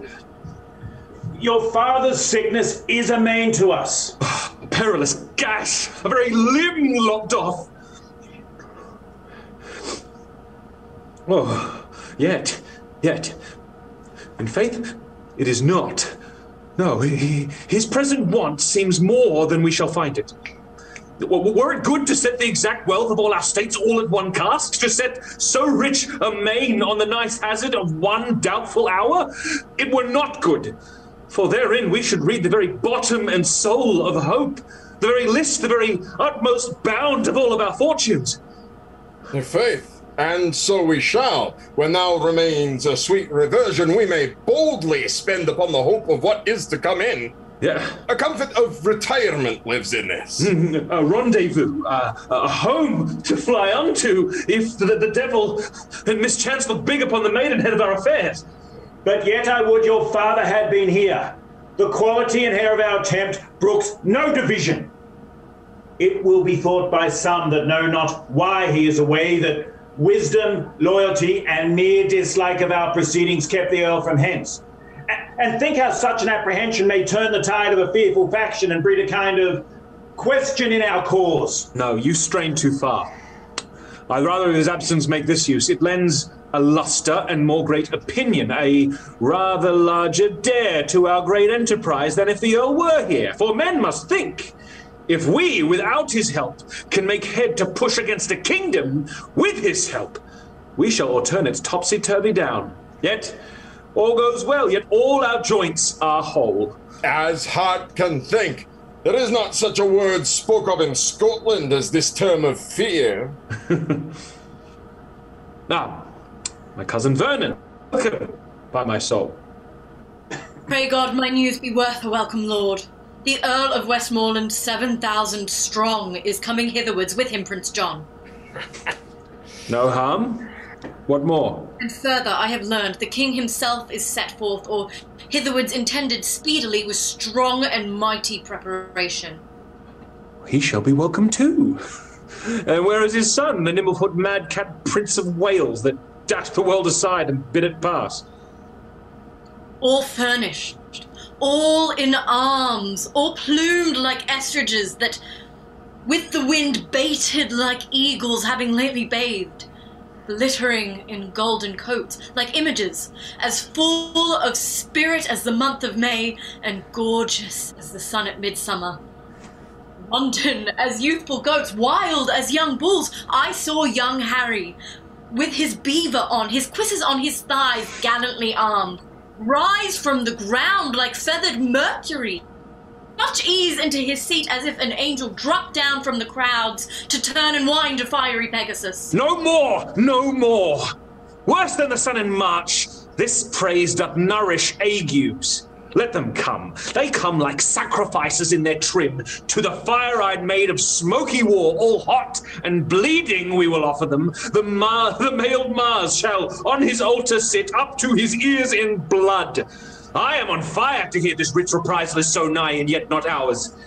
Come, come, let me taste my horse, who is to bear me like a thunderbolt against the Prince of Wales.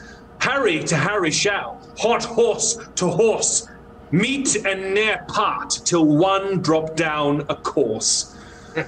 Oh, that Glendower will come. There is more news. I learned in Worcester as I rode along, he cannot draw his power this 14 days. That's the worst tidings I did hear of yet. Aye, by my faith, that bears a frosty sound. And what may the king's whole battle reach unto? 30,000. 40 let it be. My father and Glendower being both away, the powers of us may serve so great a day. Let them come. Let us muster speedily. Doomsday is near. Die all. Die merrily. Speak not of dying. I'm out of fear of death or death's hand this 1/2 year.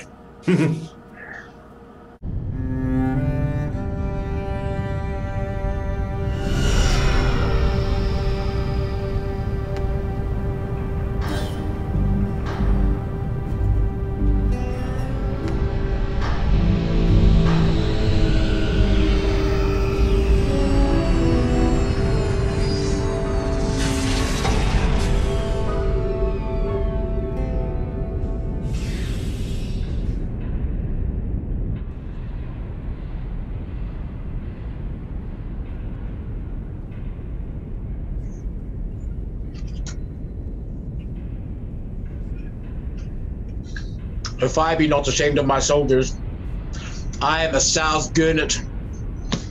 I have misused the king's press damnably. I have got it. in exchange of 150 soldiers, 300 and odd pounds. I press me, none but good householders, yeomen's sons. Inquire me at contracted bachelors, such as have been asked twice on the bands. Such a commodity of warm slaves as had his leave hear the devil as a drum. Such as fear the report of a caliber worse than a struck fowl or a hurt wild duck. I press me none but such toast and butter, with hearts in their bellies no bigger than pins' heads. And they have bought out their services. And now my whole charge consists of ancients, corporals, lieutenants, gentlemen of company, slaves as ragged as Lazarus in the painted cloth where the glutton's dogs licked his sores. And such as indeed were never soldiers, but discarded, unjust serving men, younger sons to younger brothers, revolted tapsters and ostlers trade fallen, the cankers of a calm world and a long peace, 10 times more dishonourable ragged than an old-faced ancient. Such have I, to fill up the rooms of them that have bought out their services. That you would think that I had 150 tattered prodigals lately come from swine keeping, from eating drafts and husks. A mad fellow met me on the way and told me I had unloaded all the gibbets and pressed the dead bodies. How now, blown Jack? How now, Quilt? What hell? How now, mad wag? What a devil dost thou in Warwickshire? Oh, my good lord of Westmoreland, I cry you mercy. I thought your honour had already been at Shrewsbury. Faith, Sir John, 'tis more than time that I was there, and you too. But my powers are there already. The king, I can tell you, looks for us all. We must away all night. Tell me, Jack, whose fellows are these that follow after? Mine, Hal. Mine. I never did see such pitiful rascals. Tut tut, good enough to toss. Food for powder, food for powder. They'll fill a pit as well as bitter. Tush men, mortal men, mortal men. Sirrah, make haste. Percy is already in the field. What? Is the king encamped? Yes, Sir John, I fear we shall stay too long. Well, to the latter end of the fray and the beginning of a feast fits a dull fighter and a keen guester.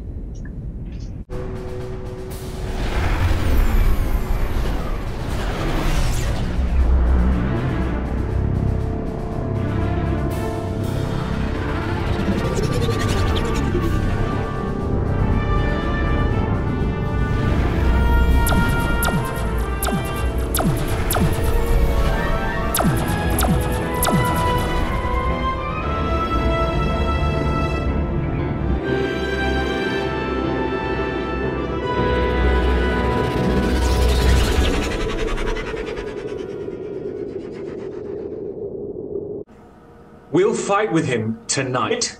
It may not be. You give him then the advantage. Not a whit. Why say you so? Looks he not for supply? So do we. His is certain, ours is doubtful. Good cousin, be advised, stir not tonight. You do not counsel well. You speak it out of fear and a cold heart. Do me no slander, Douglas, by my life, and I dare well maintain it with my life, if well-respected honour bid me on. I hold as little counsel with weak fear as you, my lord, or any Scot that this day lives. Let it be seen tomorrow in battle which of us fears. Yea, or tonight. Content. Tonight, say I. Come, come, it may not be. I wonder much, being men of such great leading as you are, that you see not what impediments drag back our expedition. Certain horse of my cousin Vernon's are not yet come up. Your uncle Worcester's horse came but today, and now their pride and mettle is asleep. Their courage with hard labour tame and dull, that not a horse is half the half of himself. So are the horses of the enemy in general, journey-baited and brought low. The better part of ours are full at rest. The number of the king exceedeth ours. For God's sake, cousin, wait till all come in.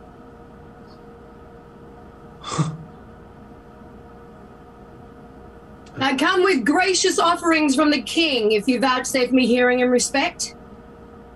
Welcome, Sir Walter Blunt. Would to God you were of our determination.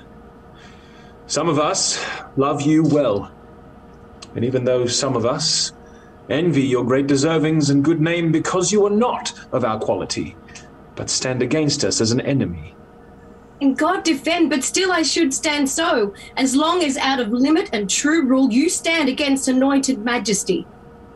But to my charge, if that the king have in any way your good deserts forgot, which he confesseth to be manifold, he bids you name your griefs, and with all speed you shall have your desires with interest, and pardon absolute for yourself, and these herein misled by your suggestion.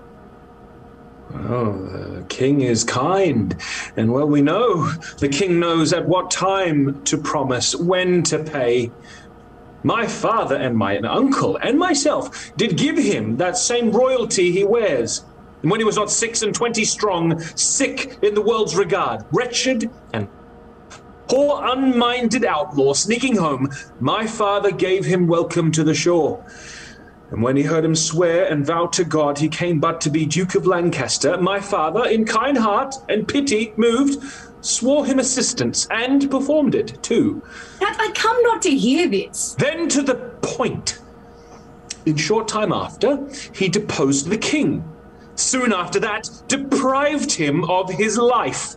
And in the neck of that, he tasked the whole state, and to make that worse, suffered his kinsman March, who is, if every owner were well placed, indeed his king, to be engaged in Wales.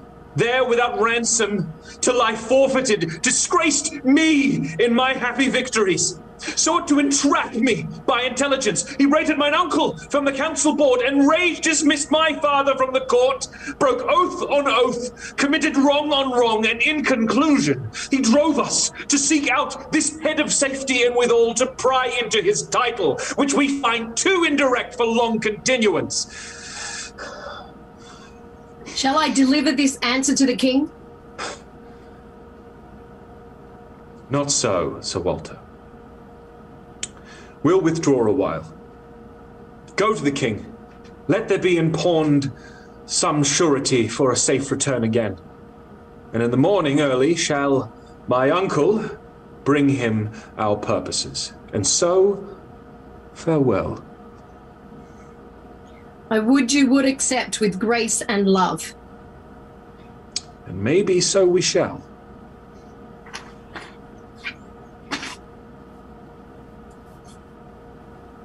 Pray God you do.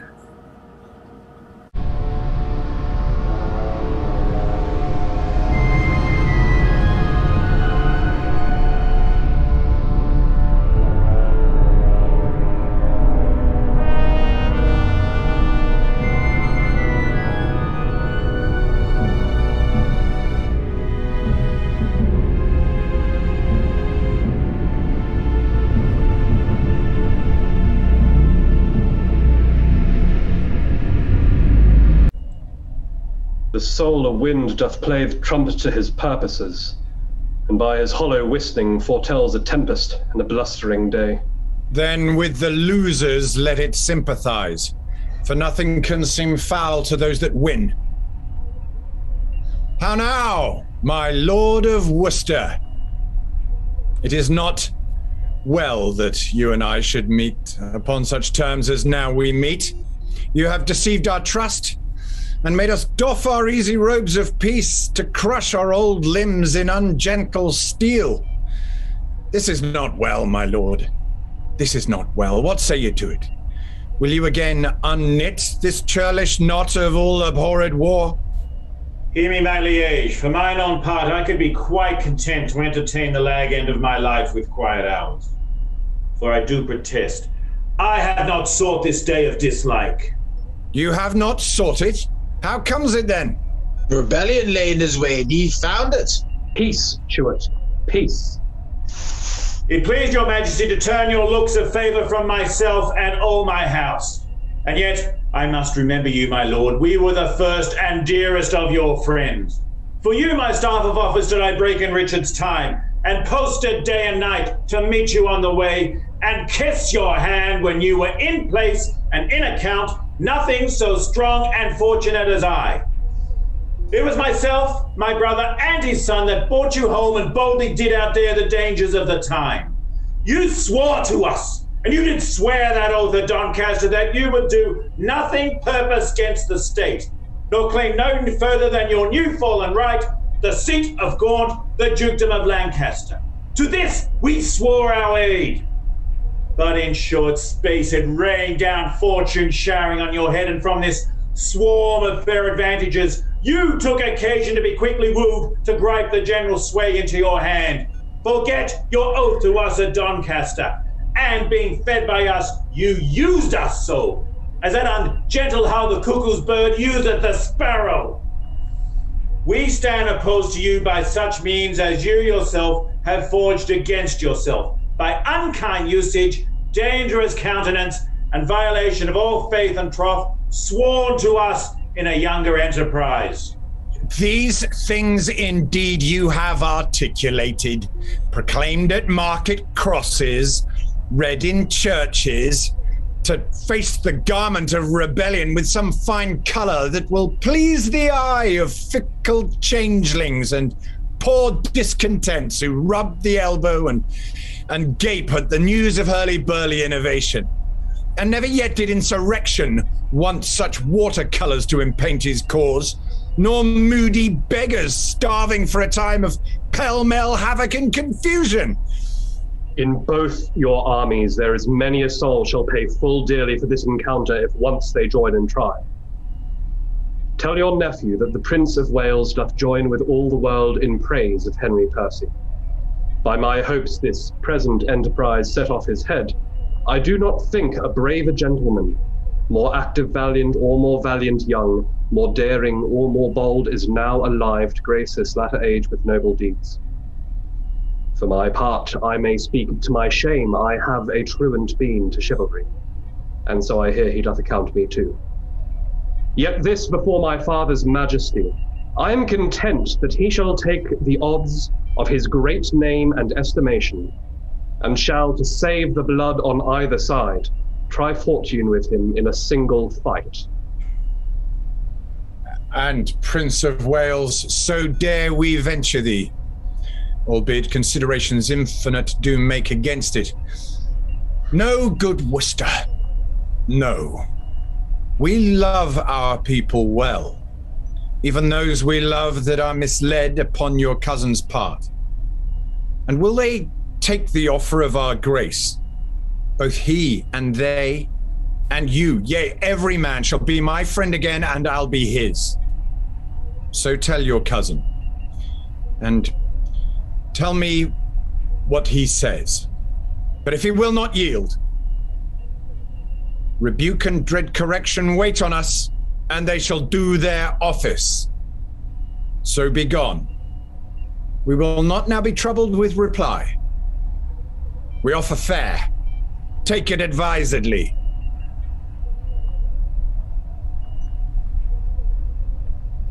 It will not be accepted on my life. The Douglas and the Hotspur both together are confident against the world in arms. Hence, therefore, every leader to his charge, for on their answer shall we set on them. And God befriend us, as our cause is just.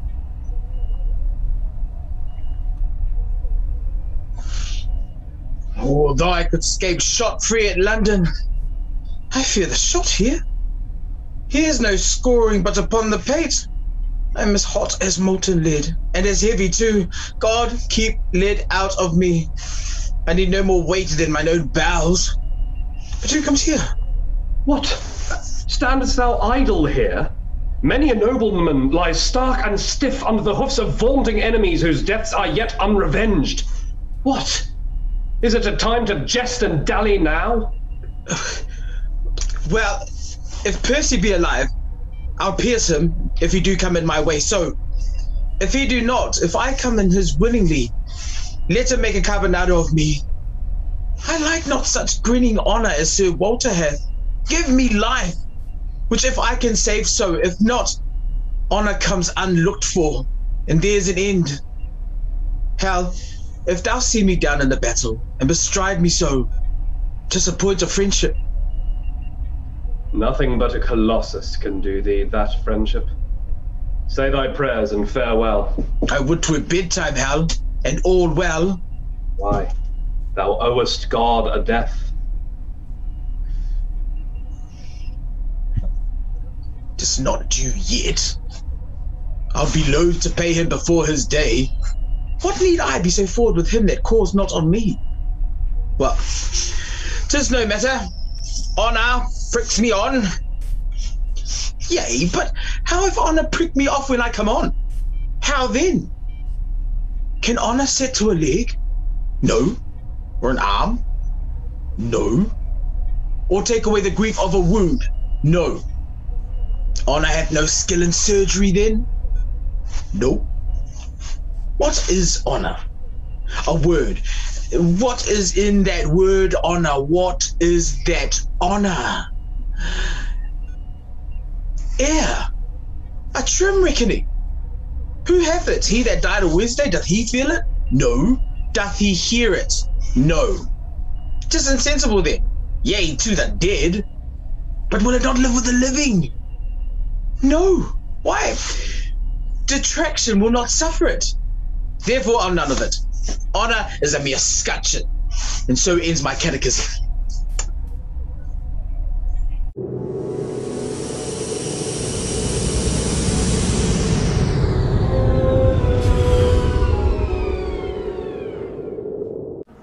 No, my nephew must not know Sir Richard the liberal and kind offer of the king. 'Twere best he did. Then we are all undone. It is not possible, it cannot be, the king should keep his word in loving us. He will suspect us still and find a time to punish this offence and other faults. Suspicion all our lives will be stuck full of eyes, for treason is but trusted like the fox, who, ne'er so tame, so cherished and locked up, will have the wild trick of his ancestors. Look how we can, or sad or merrily, interpretation will misquote our looks, and we shall be fed like oxen at the stall, the better cherished, still the nearer death.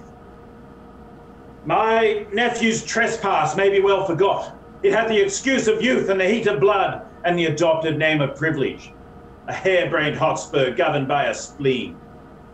All his offences live upon my head and on his father's. We did train him on, and his corruption being taken from us, we, as the spring for all, shall pay for all. Therefore, good cousin, let not Harry know in any case the offer of the king. Say what you will, I'll say 'tis so. Here comes your cousin. Ah, mine uncle is returned. Deliver up my lord of Westmoreland. Uncle, what news? The king will bid you battle presently. Defy him by the lord of Westmoreland. Lord Douglas, go you and tell him so. Marion shall, and very willingly. There is no seeming mercy with the king. Did you beg any? God forbid. I told him gently of our grievances, of his oath-breaking, which he mended thus by forswearing that he is forsworn. He called us traitors, rebels, and will scourge this haughty name in us through arms. And gentlemen, to arms! For I have thrown a brave defiance in King Henry's teeth, and Westmoreland that was engaged did bear it, which cannot choose but bring him quickly on. The Prince of Wales stepped before the king and nephew, challenged you to a single fight. Oh, the quarrel lay upon our heads, that no man might draw short breath today, but I and Harry Monmouth. Tell me, how showed his tasking? Seemed it in contempt? No, by my soul, I never in my life did hear a challenge urged more modestly, unless a brother should a brother dare to gentle exercise in proof of arms. He gave you all the duties of a man, trimmed up your praises with a princely tongue, spoke to your deservings like a chronicle, making you ever better than his praise by still dispraising praised value in you, and, which became him like a prince indeed, he made a blushing sightle of himself, and chid his truant youth with such a grace that, as if he'd mastered there a double spirit, of teaching and of learning instantly. There did he pause, but let me tell the world. If he outlived the envy of this day, England did never owe so sweet a hope, so much misconstrued in his wantonness. Cousin, I think thou art enamoured on his follies. Never did I hear of any prince so wild a libertine. But be he as he will, yet once ere night I will embrace him with a soldier's arm that he will shrink under my courtesy. Now, Esperance, Percy, and set on! Sound all the lofty instruments of war, and by that music let us all embrace, for heaven to earth, some of us shall never a second time do such a courtesy. Ah! Ah!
What is thy name, that in this battle dost thou crossest me? What honour dost thou seek upon my head?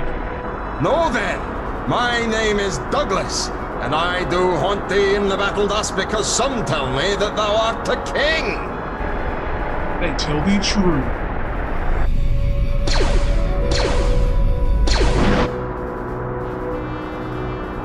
The Lord of Stafford dear today hath bought thy likeness, for instead of thee, King Harry, this sword hath ended him. So shall it be unless thou yield thee as my prisoner. I was not born a yielder, thou proud Scot, and thou shalt find a king that will revenge Lord Stafford's death. Woo-hoo-hoo! Douglas! Had thou fought at Hamilton thus, never a triumph upon a Scot. All's done, all's won. Here, space dust lies the king. Where? Here. No, I know the manner of his flight full well. A gallant knight he was, his name was Blunt, seemly furnished like the king himself. Ah, fool, go with thy soul whither it goes. A borrowed title hast thou bought too dear this day. Why didst thou tell me thou wert a king? Well, the king has many marching in his coats. By my sword, I'll kill all his coats. I'll murder all his wardrobe piece by piece until I meet the king. Up and away, our soldiers stand full fairly for the day.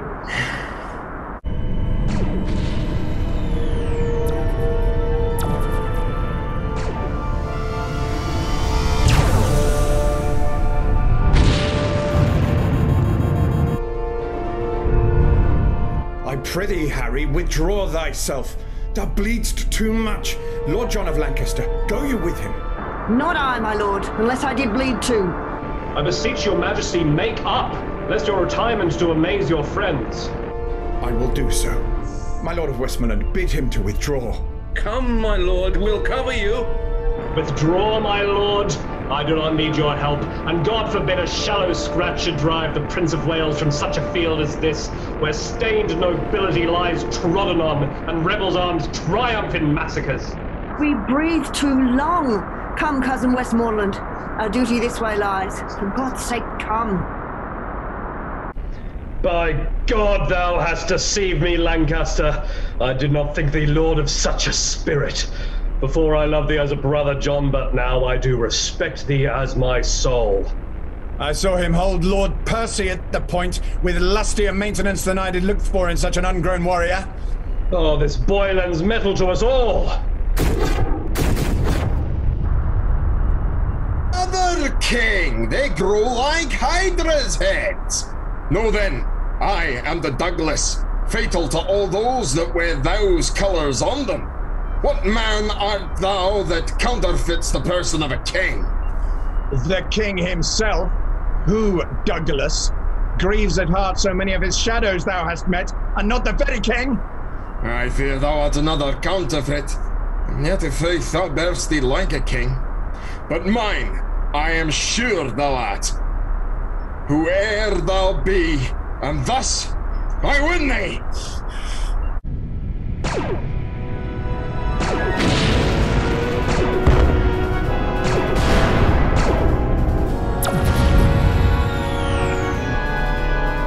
Hold up thy head, vile Scot, or thou art like never to hold it up again.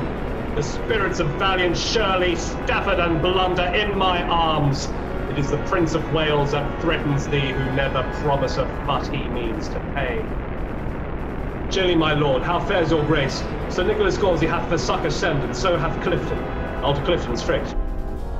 Thou hast redeemed thy lost opinion, and showed thou makest some tender of my life in this fair rescue thou hast brought to me. Oh God, they did me too much injury that ever said I hearken for your death. Make up to Clifton. I'll to Sir Nicholas Gauzy.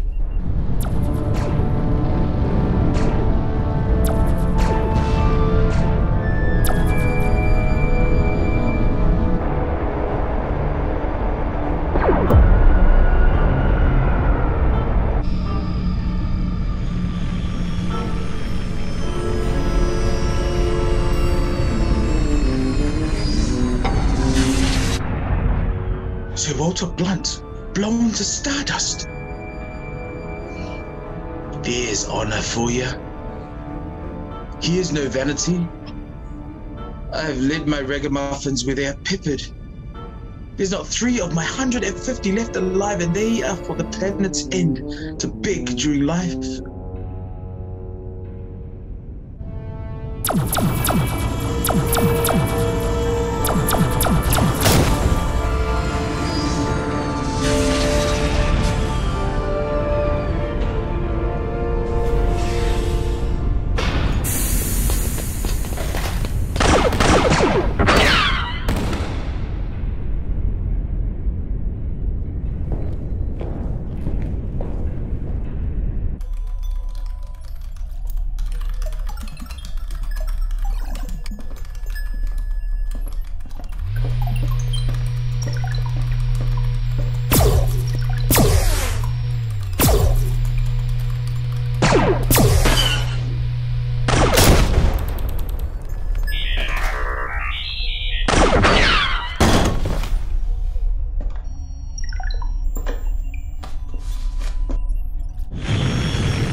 If I mistake not, thou art Harry Monmouth. Thou speakst as if I would deny my name. My name is Harry Percy. Why, then I see a very valiant rebel of the name. I am the Prince of Wales. And do not think, Percy, to share with me in glory any more. 2 stars keep not their motion in one sphere, nor can one England brook a double reign of Harry Percy and the Prince of Wales. Nor shall it, Harry. For the hour has come to end the one of us. And would to God, thy name in arms were now as great as mine. I shall make it greater ere I part from thee. And all the budding honours on thy crest I'll crop to make a garland for my head. I can no longer brook thy vanities.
Thou hast robbed me of my youth.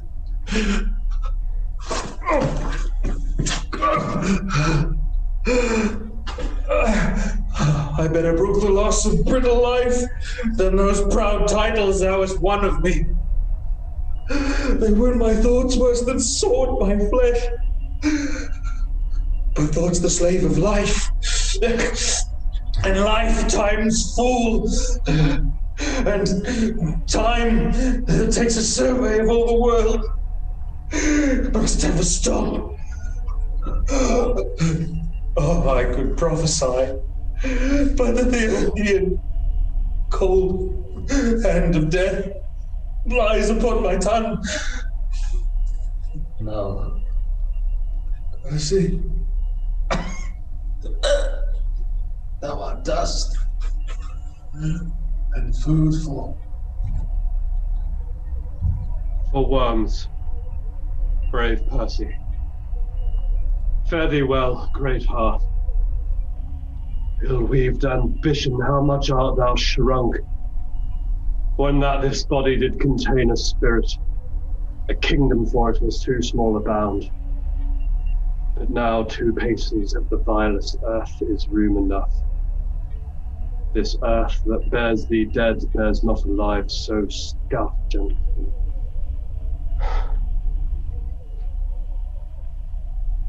What? Old acquaintance?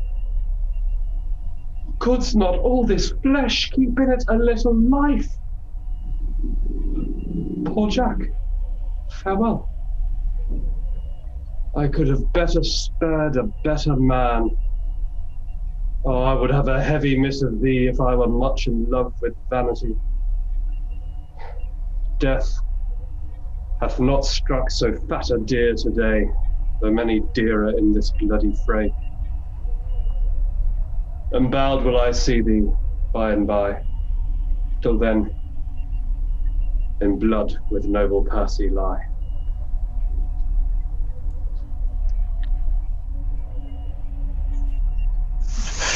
Embowed? If thou embow me today, I'll give you leave to powder me and eat me too tomorrow. 'Twas time to counterfeit. Or that hot termagant Scot had paid me Scot and lot too. Counterfeit. I lie. I am no counterfeit. To die is to be a counterfeit. For he is but the counterfeit of a man who hath not the life of a man. But to counterfeit dying, when a man thereby liveth, to be no counterfeit, but the true and perfect image of life indeed. The better part of valor is discretion, in the which better part I have saved my life. I'm afraid of this gunpowder, Percy. Though he be dead, how if he should counterfeit too and rise? By my faith, I'm afraid he would prove the better counterfeit. Therefore, I'll make him sure. Yea, and I'll swear I killed him. Why, may not he rise as well as I? Nothing confutes me but eyes, and nobody sees me. Therefore, sir,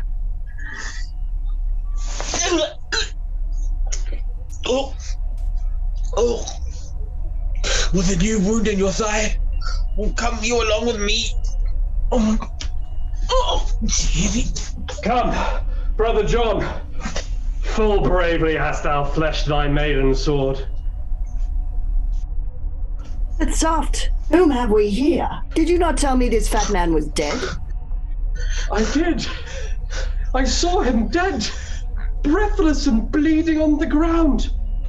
Art thou alive? Or is it fantasy that plays upon our eyesight? I prithee, speak. We will not trust our eyes without our ears. No. Not what thou seemest. That's certain. I am not a double man. But if I be not Jack Falstaff, then am I a Jack. There. Miss Percy. If your father will do me any honor, so. If not, let him kill the next Percy himself. I look to be either Earl or Duke, I can assure you. Why, Percy, I killed myself and saw thee dead. But still, Lord, how this world is given to lying. I grant you, I was down and out of breath, and so was he. But we rose both at an instant and fought a long hour by Shrewsbury clock. If I may be believed, so. If not, let them that should reward valor bear the sin upon their own heads. I'll take it upon my death. I gave him this wound in the thigh. If the man were alive and would deny its wounds, I would make him eat a piece of my sword. This is the strangest tale that ever I heard. This is the strangest fellow, brother John. Come, bring your luggage nobly on your back. For my part, if a lie may do thee grace, I'll gild it with the happiest terms I have. The trumpet sounds retreat. The day is ours. Come, brother, let us to the highest of the field to see what friends are living and who are dead.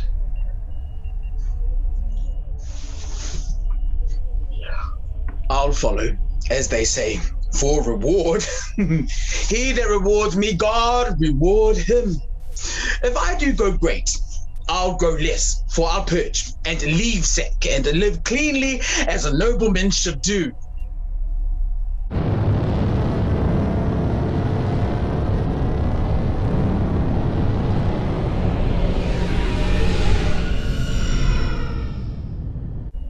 Thus ever did rebellion find rebuke.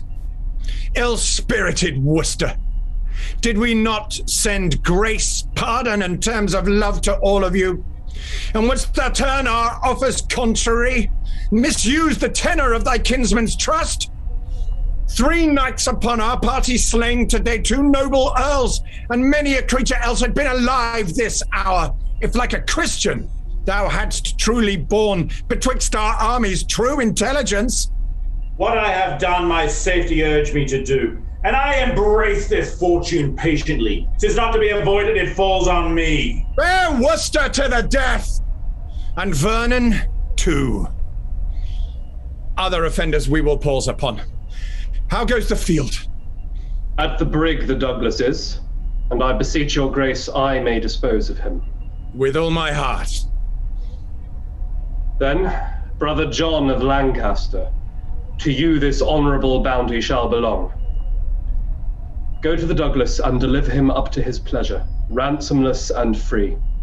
His valour shown upon our crests today hath taught us how to cherish such high deeds, even in the bosom of our adversaries. I thank your grace for this high courtesy, which I shall give away immediately. Then this remains that we divide our power. You, son John, and my cousin Westmoreland, towards York shall bend you at your dearest speed. Where, as we hear, Northumberland and the Perritt Scroop are busily in arms.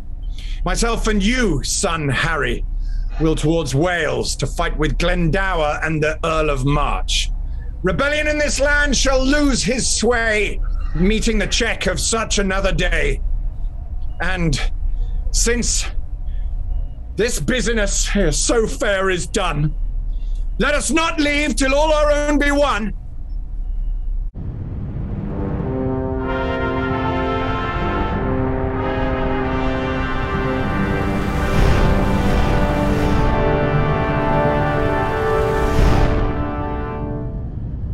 Good afternoon, everyone, and thank you for watching Stream Shakespeare's presentation of Henry IV, Part 1. Let's have a big round of applause for our stellar cast, starting with the king and his court. And now, the rebel noble families. And last but not least, the denizens of East Cheap. Also, please put your hands together for our wonderful technical crew. We are Stream Shakespeare. Like and subscribe to us on YouTube. Follow us on Facebook. See you soon.